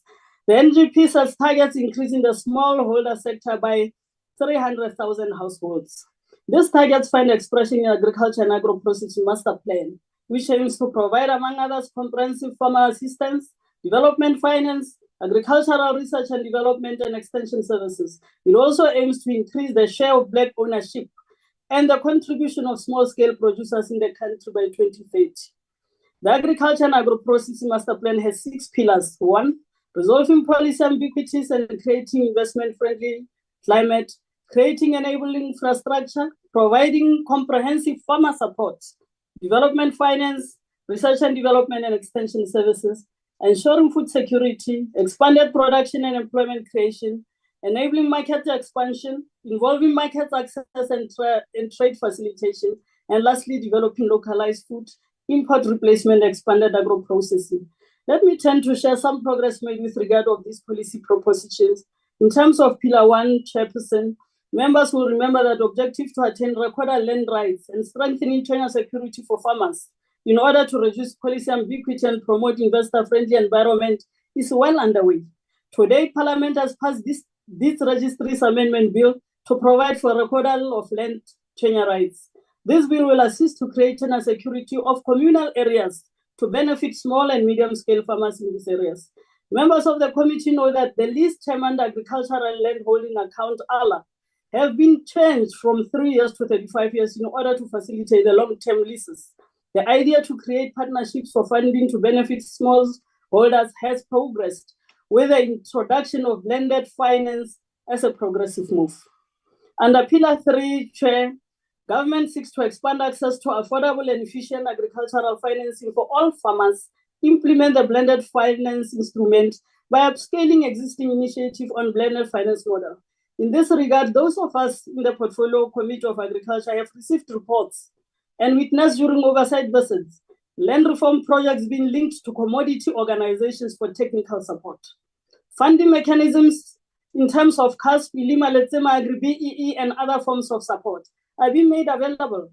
During the oversight visit to Mpumalanga, a committee observed how the state has strengthened financial infrastructure to communal areas, evidenced by livestock dipping at Salumbiza deep tank within the food and mouth protection zone at Salumbiza, Tulamahashe, farmer support units, and storage and processing facilities. On 7 March 2023, during the Portfolio Committee meeting, Department reported that in March 2021, Minister Tokodidiza and Minister Ibrahim Patel relaunched the blended finance through the Industrial Development Corporation, creating a 1 billion grant fund over 5 years to support high-value export-oriented crops, vertically integrated livestock, agro-processing, and forestry value chains in line with Agriculture and Agro-Processing Master Plan. As at the end of December 2022, the IDC supported 19 transactions to the value of 1.124 billion, of which 399 million is the grant creating 1,207 permanent jobs. 9 of the transactions approved are poultry farm expansions with an average cycle of 333,000 beds per cycle. In the same meeting, it was reported DALRAT, which is the department, is implementing phase 2 of Presidential Employment Stimulus Initiative to support subsistence producers with agricultural production vouchers to retain self-employment and strengthen local food chains. Honorable Chairperson, again, oversight visits to Mpumalanga showcase some of the success stories from Percy, for an example, Tandekile Mabuso in Barberton and Beauty Mokwena in Hazyview. In conclusion, this does not suggest that there are no challenges. The reports of the Portfolio Committee, after a thorough diagnosis of challenges and exploring possible pathways towards the desired end, makes a number of recommendations which the Minister has responded to and addressed some of the shortcomings identified by the committee. I thank you, Chair. Thank you very much, Honorable Tlhape. Our next speaker for 6 minutes is from the DA, Honorable Masipa.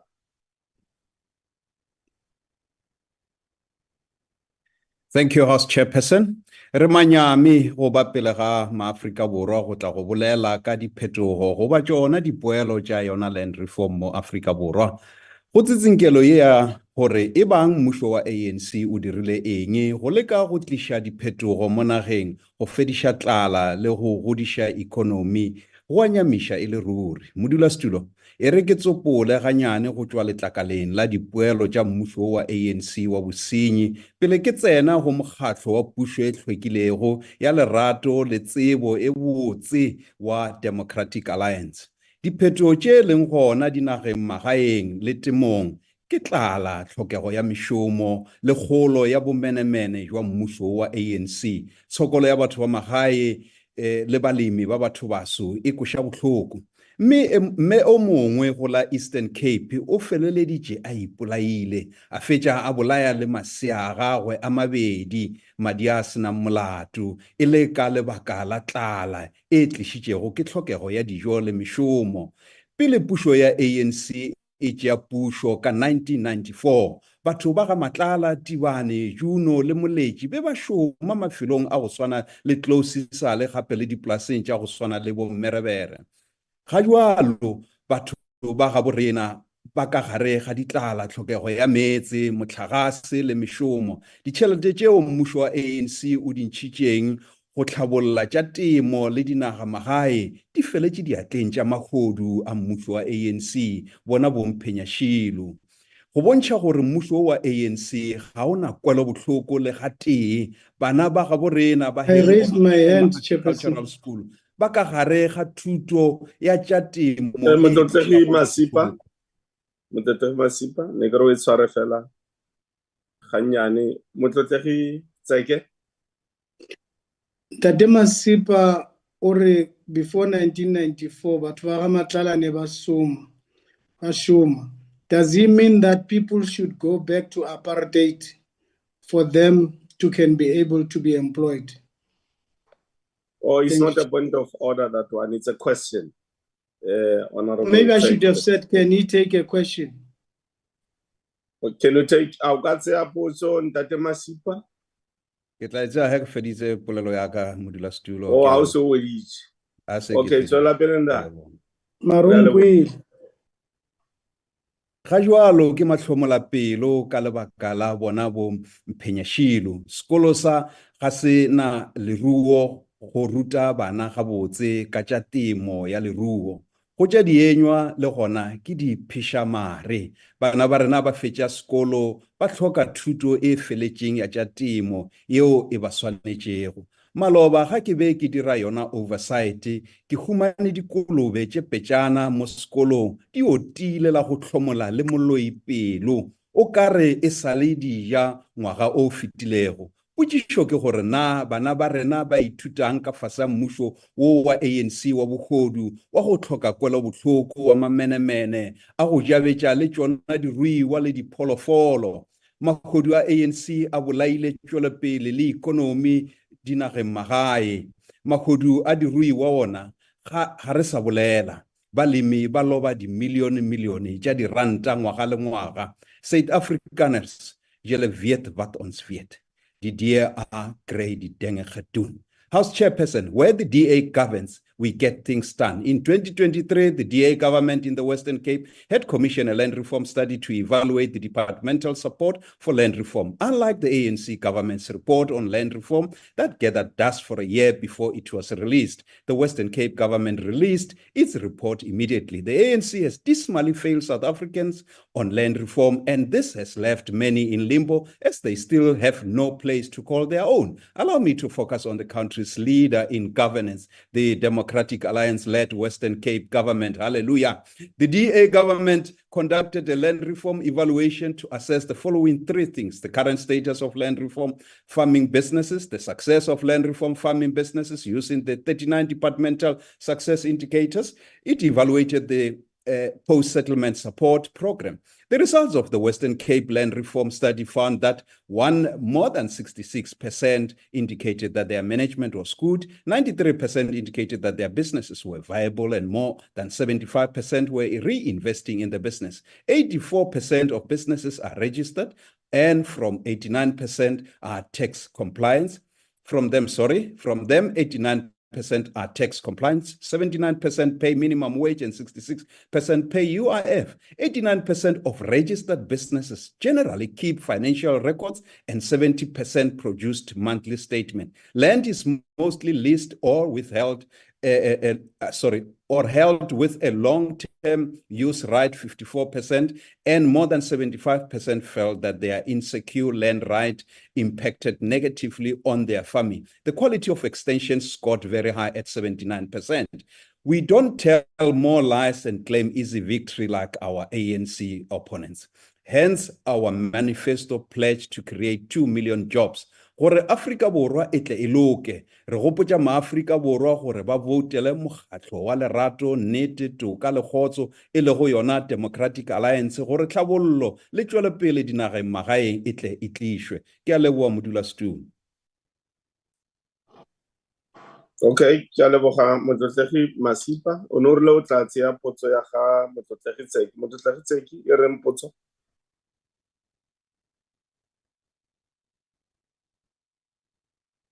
Okay.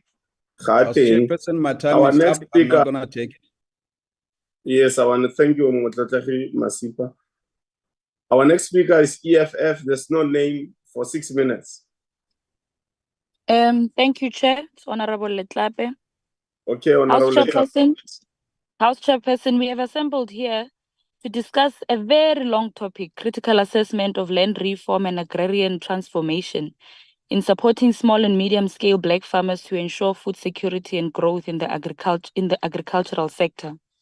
I'm saying it's a long title because just a few days ago, we were speaking about small-scale farmers and how the government is failing to give them support, funding, and have given or have put in restrictions that are restricting particularly Black people to farm in rural areas because of also the limitations of water and other resources. Now, the ANC and its member, Honorable Dr. Tlhape, chose this long title to deceive the public or mislead it and to conceal the truth. And what is the truth in that? The truth starts first with asking a question: what has gone wrong in South Africa's post-apartheid land reform program? And how can its failings be addressed? The ANC had said to redistribute 30% of agricultural land by 1999.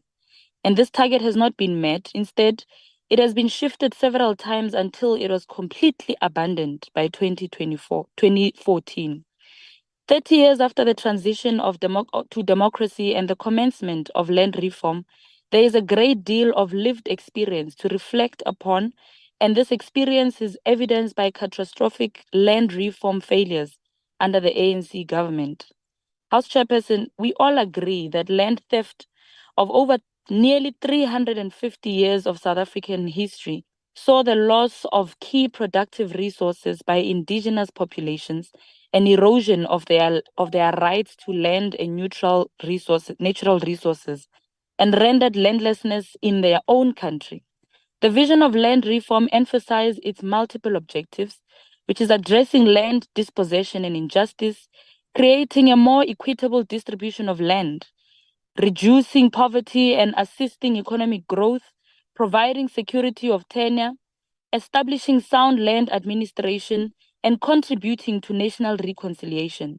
What has the democratic government done to address these objectives and deal with the historic theft and reality of Black people's landlessness? They've done absolutely nothing. And as part of wide-ranging contributions to what Honorable Dr. Tlhape presents in abstract terms as a newly discovered topic for debate, Professor Ben Cousins asks a pertinent question about the land reform in South Africa, and he asks, is it sinking and can it be saved? The answer to this question is found in the state of things on two fronts. One, the crisis that beset post-land settlement and lack of support for those who benefited from land reform, whether through restitution, land tenure, or land redistribution. Two, a lot of arable farmland is still concentrated in the hands, control, and ownership of white people, with about 4% of farmland only being transferred to Black people. All patterns of land ownership and spatial inequalities defined by race are to this very day hardwired into the South African capitalist economy from its very beginning, largely because of colonial land dispossession and partly as the basis for a cheap labor regime, an unsecured labor tenancy system rooted in bus-up, scop, and donor supremacist mentality. This mentality hasn't changed. It still defines power and labor relations in most commercial farms in the country. House Chairperson, the conclusion to what this debate calls support of medium and small-scale farmers to secure and to ensure food security and growth in the agricultural sector is that until land is adequately and successfully transferred by means of expropriation without compensation to state custodianship, there is but no reason to debate this topic, because this topic is brought in by the ANC's caucus just as a by the way, with lack of implementation to the core. We reject this debate as cheap talk and a waste of time. We call on South Africans to reject the ANC and all right-wing political parties which are masquerading as true and real spokespersons of the people. Until the land is brought back to the real owners, we cannot sit here and speak about land redistribution and restitution with no solid plan on how the people of South Africa, the majority of people of South Africa, are going to get land, and with no restrictions and with no conditions on how this land is going to be given to our people. Thank you very much, Chair. Thank you very much.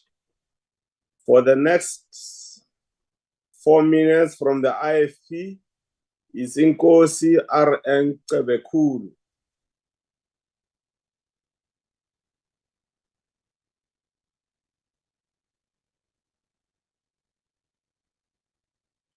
Inkosi R.N.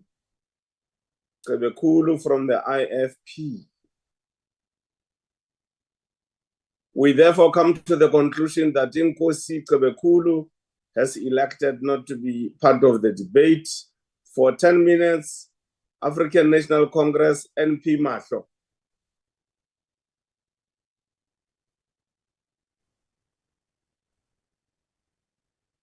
Chairperson, on a point of order, I think you have forgotten about the FF Plus.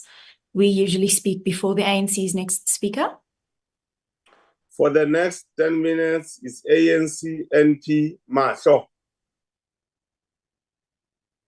Thank you, Honorable Chair. All protocol observed. Today in this August House, I am going to critically assessing the land reform and agrarian transformation to support the small and medium-scale Black farmers in ensuring food security and growth in the agricultural sector. Chairperson, the Department of Agriculture, Land Reform and Rural Development is committed to be a driver of the National Development Plan, especially the mandate of the Chapter 6 of the NDP, where we envisions the integrated and inclusive economic that involves the expansion of agricultural activities, the needs for the effective land reform, and the promotion of sustainable rural development. The economic reconstruction and recovery plan sees agriculture and land reform to ensure domestic production to create food security. Chairperson, the department under the African National Congress, the ANC-led government, seeks to achieve economic transformation and job creation in South Africa. With the focus on economic transformation and job creation, we will be able to deal with matters of reducing poverty. Reducing inequality and creating employment by allocating adequate resources and necessary skills to address the persistent challenges associated with agriculture. Land reform and rural development in South Africa.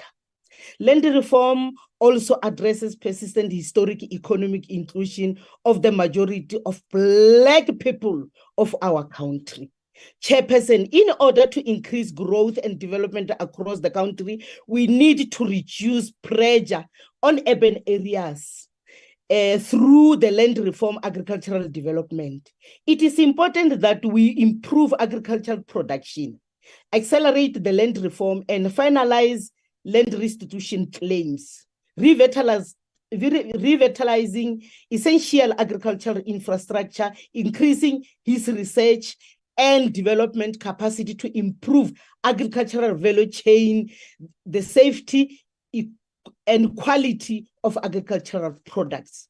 Honorable Chairperson, there have been some challenges when we speak of matters relating to land, but there has been a progress. If we look at the land restitution, there was a total number of 83.067 claims that have been settled between 1995 and 2023, leaving just only 5.407 outstanding claims to be settled. About 2.3 million people have benefited from the land restitution. The total amount of 25 billion was spent on restitution of the land, equal to 3,972,331 hectares. We must not forget that. Honorable Chairperson, there was also an amount of 22.5 billion which was provided as financial compensation to beneficiaries who wanted financial compensation in the place of land. Also, in the period between 2019 and 2023, there was a total of 1,494 claims which were settled and were largely influenced through Ukuyasa strategy. We had this strategy which ensures that commission was adequately provided to restore all land rights for the claim lodged before 1998 deadline and improve stakeholder and claimant management, communication channels, and overall customer satisfaction. Honorable Chairperson, in order to sustain agriculture, we need to continuously improve agricultural production in South Africa and revitalizing infrastructure and support farmer with decision making by providing them with information on effective, sustainable farming practices based on current research. Honorable Chairperson, there must be a clear link between small and medium-scale black farmers and new market which are essential for economic transformation and job creation for purpose of growth, development to research and research to our rural areas, e.g. like Bubohomo. So you see, our country. We need to make sure that the success in agricultural sector in the past 5 years and the coming 5 years is visible for all of us who are this South Africa, for the purpose of for our people in terms of food security, job creation and growth of small and medium scale black farmers is important, Honorable Chairperson. This must be achieved through a greater equal amount of income, wealth and earning opportunities, and commercial agricultural must have a positive effect on the poor and disadvantaged areas of our country. The agricultural sector have been one of the best performing sector in the country. Minister, we also take into consideration the issue of Ukraine and Russia conflict is impacting on the trade of production of agriculture. Chairperson, we must also take into consideration that with all that, the sector had a flyable growth of 13.1% in the year 2020 and showed enormous flexibility during this tough time of the economy where it was about 8.3% year in and year out in 2022. This growth also had pull effects on the interlinked industries such as the agricultural machinery industry. For instance, the combined harvesters sales amount to 268 units in the same period, which is increase of 46% from 2020. Chairperson, according to the quarterly economic brief published in March 2022, if we go through that one, the agricultural sector growth was 12.2% and contributed to 0.3 percentage points to our GDP growth. This growth was driven by increased production of animal products. According to the Bureau of Food and Agriculture, GDP grows by 4.2 in the second quarter of 2023, making it faster growing sector in South Africa's economy. In order to the country to utilize the current industrial program to achieve inclusive and sustainable economic devastation plan, we need to identify areas that have a potential to act as a growth point, but also as we identify those areas that have opportunity for promoting growth, we need to have a certain fundamental basics that need to be applied in all 9 provinces of South Africa to ensure wide-ranging of inclusive growth in our economy. As a government of the ANC, we have engaged in research, and we are also in partnership with the Department of Education, including our universities, to align with the industrial program, to align ourselves with the industrial programs and labor market in the country. The ANC-led government has a plan to modernize network industry, to encourage competitiveness and inclusive growth, identifies industry like transport, energy, and telecommunication, Chairperson. Growth in the agricultural sector for small and medium-scale Black farmers is usually hidden by access to finance. It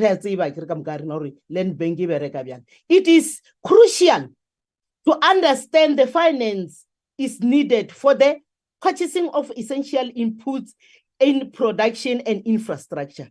Usually small and medium-scale Black farmers fall short when it comes to equipment and land. Land, they don't want to vote with us. Honorable Chairperson, production process regarding packaging and distribution of their produce is also needed. Honorable Chairperson, Honorable Chairperson, finance is needed indeed, as I've already mentioned. Also the licensing. Honorable Maso, if I didn't know. Chairperson, in conclusion, the ANC is always there for the people of South Africa. Masipa atuelo buja maka auring yena musho wa highway ya khona. Ke bona ba bolai batho ko ba bolai batho ane bile ko se batho sa The next speaker for 4 minutes from the FF Plus is Honorable T. Brett. Thank you, Chairperson. Chairperson, land is used as a populist political weapon by the ANC, and this debate will be no different. The ANC is going to perpetuate the myth that owning land creates wealth and that land needs to be taken away from whites in favor of blacks in the name of land reform. But what the ANC will not tell you is that they have failed dismally in all things land related. The figures are quite astounding. And on 1 October 2020, Minister Didiza admitted the following. More than 90% of land reform projects have failed. Only 6% of agricultural land procured by the state had been transferred to private ownership, and that almost 900 farms, which belong to the state and extend over some 700,000 hectares, are underused or not used at all. South Africa cannot allow arable fertile land to become unproductive because our population increases every year, and quite soon approximately 70% of our population will be urbanized and will need food on a daily basis. Food security is a cornerstone of stability, and the manner in which the ANC is dealing with agriculture is not contributing to our food security. But it gets worse. Even the ANC's own studies have found that they have failed black farmers. The high-level panel, under the guidance of former President Kgalema Motlanthe, had identified corruption, the channeling of resources to elites, and the lack of support to land reform beneficiaries as the main reasons for the failure of various land reform programs.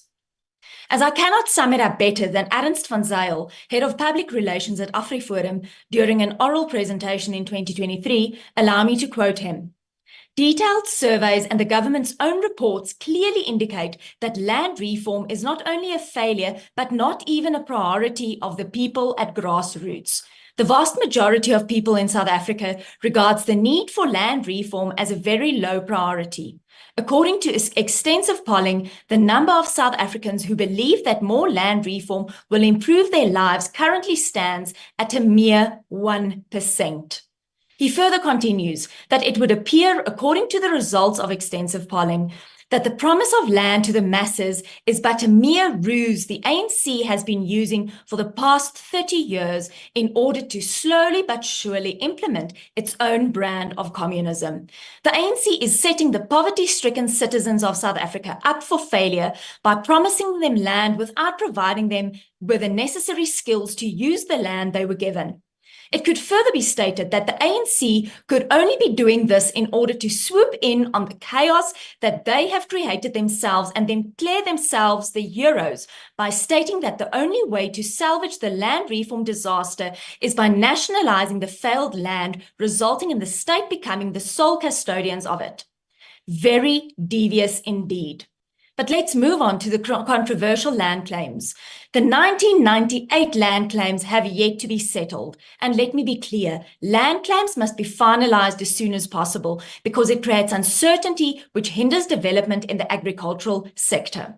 Furthermore, beneficiaries of both land claims and land reform projects must be in possession of title deeds of their land. This will stop the ANC from misusing land for their electioneering and contribute to private property rights. The government's involvement in these projects must also be kept to a minimum, and partnerships between emerging farmers and commercial farmers should rather be established. The ANC have failed the country and its farmers. On 29 May, we have the opportunity to vote them out. Let's rebuild South Africa and vote FF+. I thank you. Baya, thank you, Honorable Briet. For the next 3 minutes is the United Democratic Movement. I don't have the name.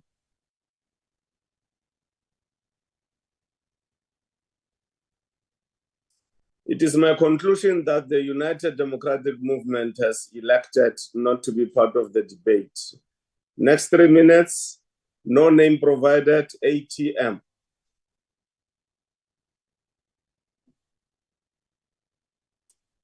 Is therefore my safe conclusion as the presiding officer that the ATM chose not to be part of the debate. Next 3 minutes, no name provided, good.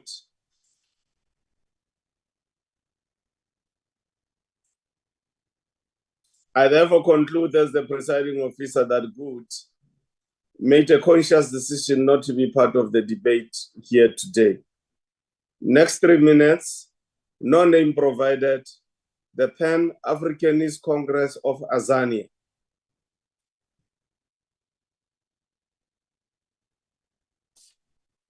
Honorable members, I concluded as the presiding officer that the Pan-Africanist Congress of Azania made a choice not to be part of the debate. Next 3 minutes, quote, no name provided.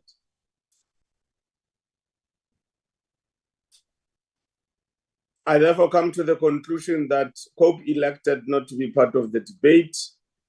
For the next 10 minutes, from the African National Congress is Honorable N. Tlhape.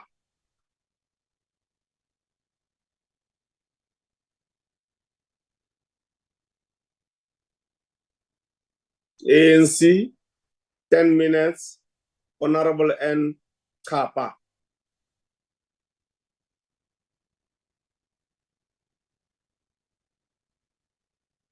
I therefore conclude as the presiding officer that Honorable Tlhape from the African National Congress. No, I'm here, Chair. I'm here. I'm here, Chair. I was unmuted. You were in an unfair muted. manner. Yes, in a way I don't understand. Tell you, Chair. Okay, you've got 10 minutes, Honorable Tlhape, to make your presentation. Over to you. Thank you very much, Chair and Honorable Chair and Honorable members. The ANC government understands what is said is food security as defined by the Food and Agricultural Organization, that is FAO, of the United Nations, which says there will be food security, I quote, when all people at all times have physical and economic access to sufficient, safe, and nutritious food that meet their dietary needs and food preferences for an active and healthy life, close quote. Honorable Chair, the dimensions of this food security are that there must be food availability. There must be food access, that individuals must have adequate access to resources. There must be also utilization through the diet, clean water. Honorable Tlhape.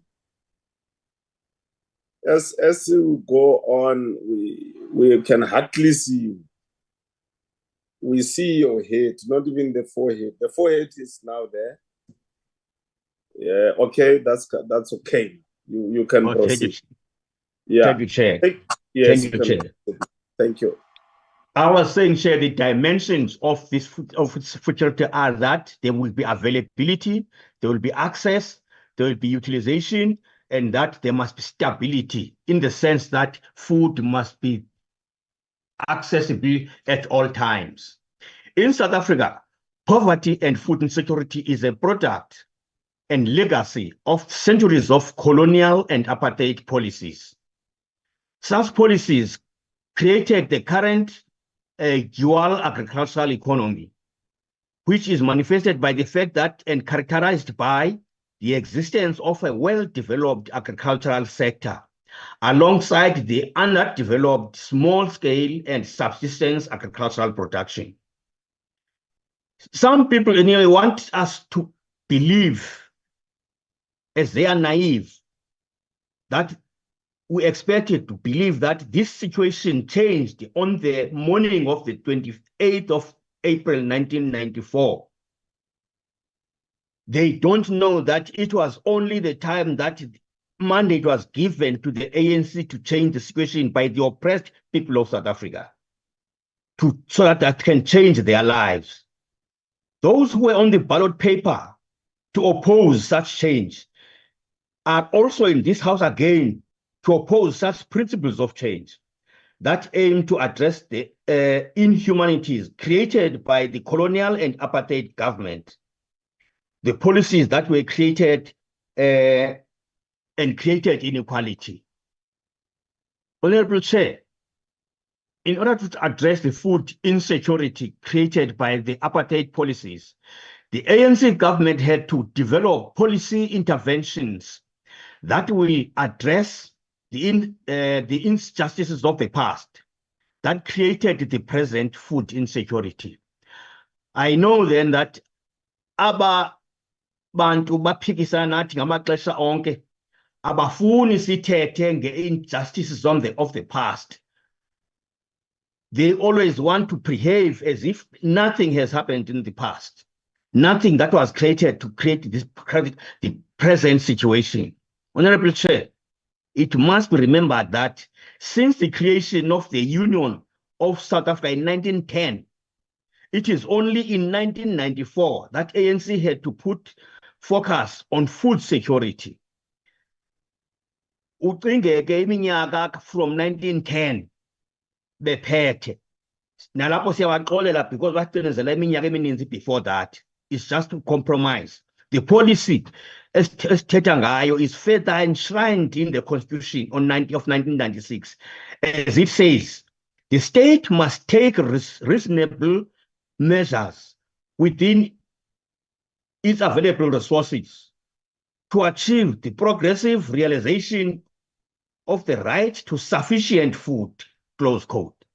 This is what the ANC government has decided to engage in, to fulfill all those things that are in the Constitution. The fact that South Africa today is a net exporter of food indicates that the country is food secure at national level. Yet, at the same time, the reality is that there are challenges that have faced the ANC government, as the situation is that at household level, we have food insecurity. That is why the Department of Agriculture, Land Reform and Rural Development has the mandate to ensure food security in our country. And this process of land reform, so that people must have land and access to land, is deliberately designed to ensure that there is food security. Since the advent of democracy in 1994, the government has progressively engaged in fight against poverty, and therefore making policies that are supporting the production of food in South Africa. This process is being undermined by all those who do not like people of South Africa, those who were poor in the past, to be rescued. They always, what now? That can be. They always want this thing.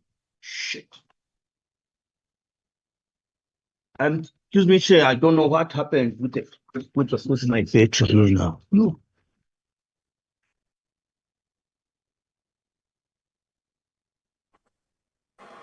What's happened now, Honorable Tlhape? My battery is, I don't know. Okay, proceed, Honorable Tlhape.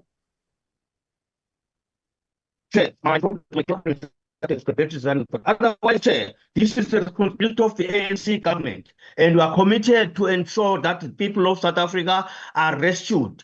All those who are opposed to the ANC will remain in that situation, and the ANC is going to rescue the people of South Africa from the poverty and doing away with food insecurity. I thank you, Chair.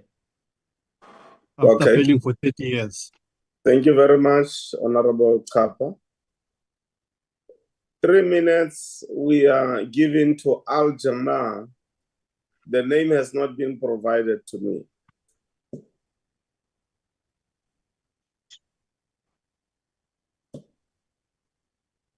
Honorable Tlhape, you can switch off your camera. Thank you very much. It is my conclusion that Al Jamaa has taken a decision not to be part of the debate. 5 minutes is DA Mbabama, Honorable TM.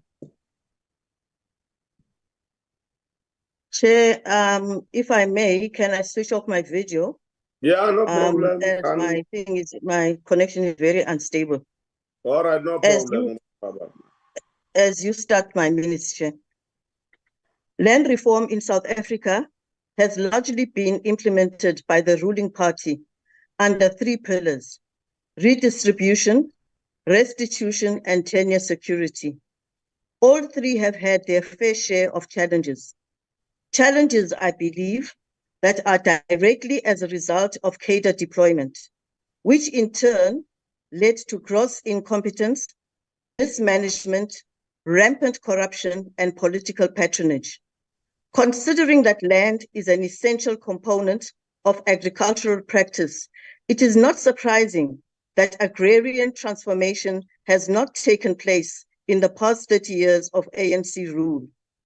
Wadile Sihlobo, in his book, A Country of Two Agricultures, opines that the blame for a lack of agrarian reform cannot be placed solely in the historical legacy, powerful though its impact still remains, but also lies at the feet of poor government policy, especially in the failure to grow a new generation of commercial Black farmers. House Chair, I will not dwell on the challenges to empowering small and medium-scale farmers, but suffice to say that support to these farmers has been inadequate, to say the least. What I would like to highlight is the sterling work conducted by what came to be known as the high-level panel led by former President Kgalema Motlanthe at the behest of the then Speakers Forum. In short, the high-level panel's mandate entailed the identification of existing legislation that enabled the transformational agenda and pursuit of the developmental state, as well as laws that impede this goal. The panel's work was divided into 3 main thematic areas: poverty, unemployment, and the equitable distribution of wealth. Number 2, land reform, which, as we know, is restitution, redistribution, and security of tenure. And lastly, social cohesion and nation building. The high-level panel conducted its work with painstaking diligence, and its findings, when tabled to Parliament, confirmed what was already in the public discourse on impediments to land and agrarian reform in our country. Annika Claessen's level panel did not mince her words when reporting back to the 5th Parliament on the disasters perpetuated by this current government in the name of land and agrarian reform. What boggles the mind, Chairperson, is how the comprehensive and mostly relevant recommendations of the ANC's own high-level panel were totally ignored by the majority party. Lip service was paid to the presentation, with a Mr. Mguni from the ANC stating that a parliamentary process to look into the holistic work of the high-level panel would be driven. Obviously, this never happened. During the term of Parliament, the Portfolio Committee on Agriculture, Land Reform and Rural Development conducted oversight visits in KwaZulu-Natal, Mpumalanga, and other parts of the country. Observations from this oversight show land reform that is failing. Some of the examples we found were of abandoned labor tenants from the Zamokuhle CPA, that is Communal Property Association. Some members of the committee literally cried when they saw what was on the ground. Spitzkop Farm, formerly owned by Mr. Kuzwayo, the committee found that it was abandoned and all the equipment bought through the recap grant had disappeared. Recent impact evaluation conducted by the Department of Planning, Monitoring and Evaluation presented to the committee found that the outcomes of land restoration under the restitution program were disappointing, except for financial compensation, which had positively impacted on the lives of beneficiaries. Considering how critical land and agrarian reform and its impact to not only food security, but the economy as a whole, it is an area that will also need to be prioritized when the Democratic Alliance takes over after the coming elections.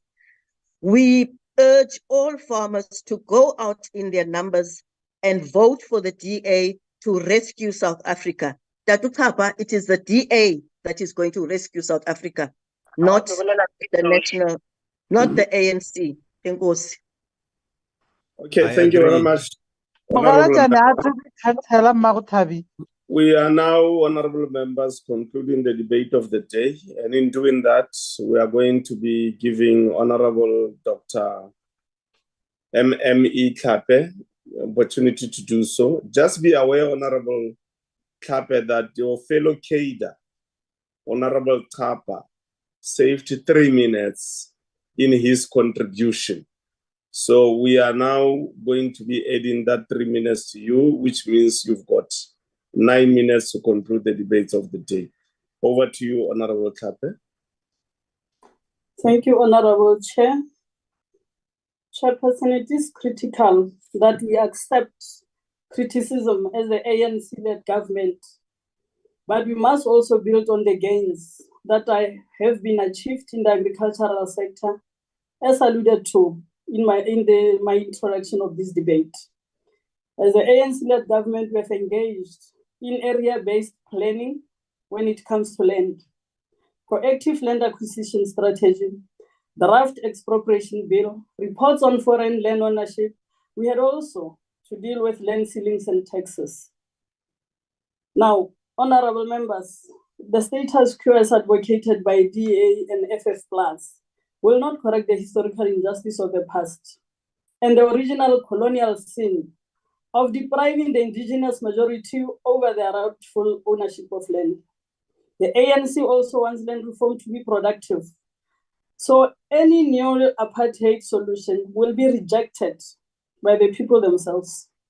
EFF, who believe that land reform can just occur without proper planning, will result in the same position as that of the DA and FF+. Therefore, land reform with integrated support is the only way to correct historical injustice and remove poverty, inequality, unemployment, and historical economic exclusion. Now, Honorable Masipa, I don't want you to confuse our people or think they are confused. Everything that you have said, our people on the ground knows the truth. I have indicated the number of hectares of land that we have given, programs according to policies that we are implementing to support small scale and medium scale holder farmers. Now, mathata a leruo, stock theft, ke lori tsa dikgomo tsa basweu tse re di bonang di tsamaya mo Northwest, di utswa dikgomo tsa balemirui ba rona, barui ba ba botlana. Our small scale farmers are suffering at the hands of white stock thieves in the Northwest Province. And that is the problem. Now, what is also reality is that ANC government is responsible for plus 61 million of the people in South Africa, including those in the Western Cape. The money that Western Cape is using, focusing on the small-scale farmers, is also from the National Caucus. Just hold on, Honorable government. Just hold on. Like Honorable Tlhape, just hold on. There's a hand, Honorable Mani. Over to Honorable Mani. Thank you, Chairperson. I wanted to check if the speaker is able to take a question on whether she is aware that the inequality has increased under the ANC. Honorable Tlhape, are you ready to take any question? Chair, I will not take a question at this point. All right, proceed. Now, everything that is being spent in the Western Cape, Chair, ironically is from the coffers of the ANC-led government. Western Cape is just a province in South Africa like any other provinces. Honorable Tlhape, yo, long title, but I'm happy that at the end you got it right, because me and you are agreeing about putting small-scale and medium-scale farmers in the center of land reform, the support. That was what is important. You should have just elevated the word support out of the whole sentence. But let me tell you what is wrong. What is wrong is the EFF doing land grab on agricultural land. Hence the ANC-led government, we have just passed the bill on preservation and protection of agricultural land in South Africa. What has gone wrong is the EFF refusing to agree on expropriation of land without compensation bill.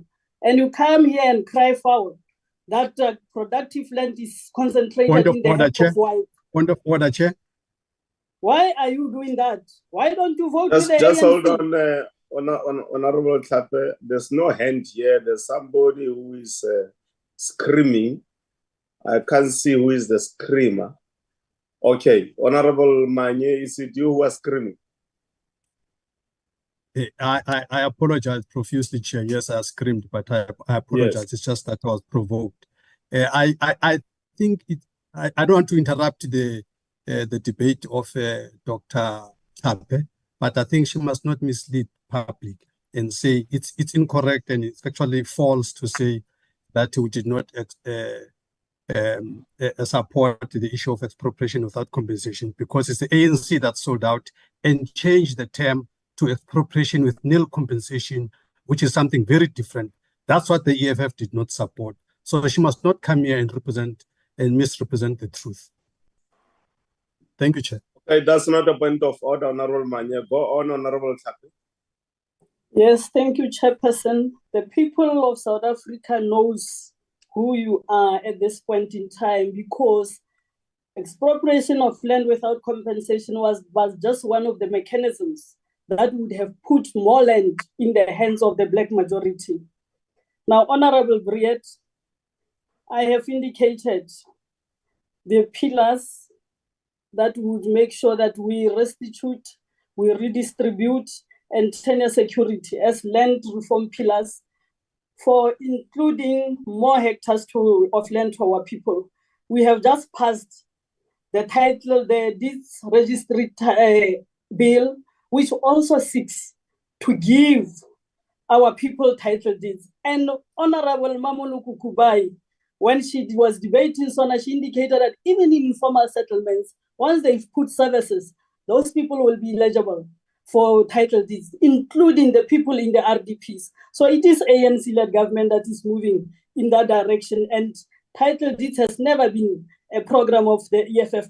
Our people will never vote FF+ until you deal with the issues of farm evictions. Honorable Mbabama, the department has also given focus, as we speak, to communal property associations, and it has started audits on the matters of CPAs to identify the root causes and come up with solutions that can be implemented. They have started also with training of CPAs executives to empower them with the leadership and governance skills or knowledge. Honorable Chairperson, I think critically assessing support of small-scale and medium-scale Black farmers in ensuring food security and growth in the agricultural sector, ANC has made strides, and we thank you. Thanks, Chair. Thank you very much, Honorable Member. Honorable Tlhape, thank you very much. I want to take this opportunity to thank the honorable members for ensuring that the Steam House does engage robustly on these issues. We also want to thank the staff from the Office of the Speaker for mastering the art of ensuring that the transmission is seamless and we do not have technical glitches. South Africans who joined us during the proceedings of the debates on various platforms provided by Parliament of the Republic of South Africa, we thank you for lending us your ears and your eyes. We also want to thank the media, which make time to be a part of the transmission today of the debate on this particular important issues. This, honorable members, brings us to the end of the debates, and the plenary will now rise.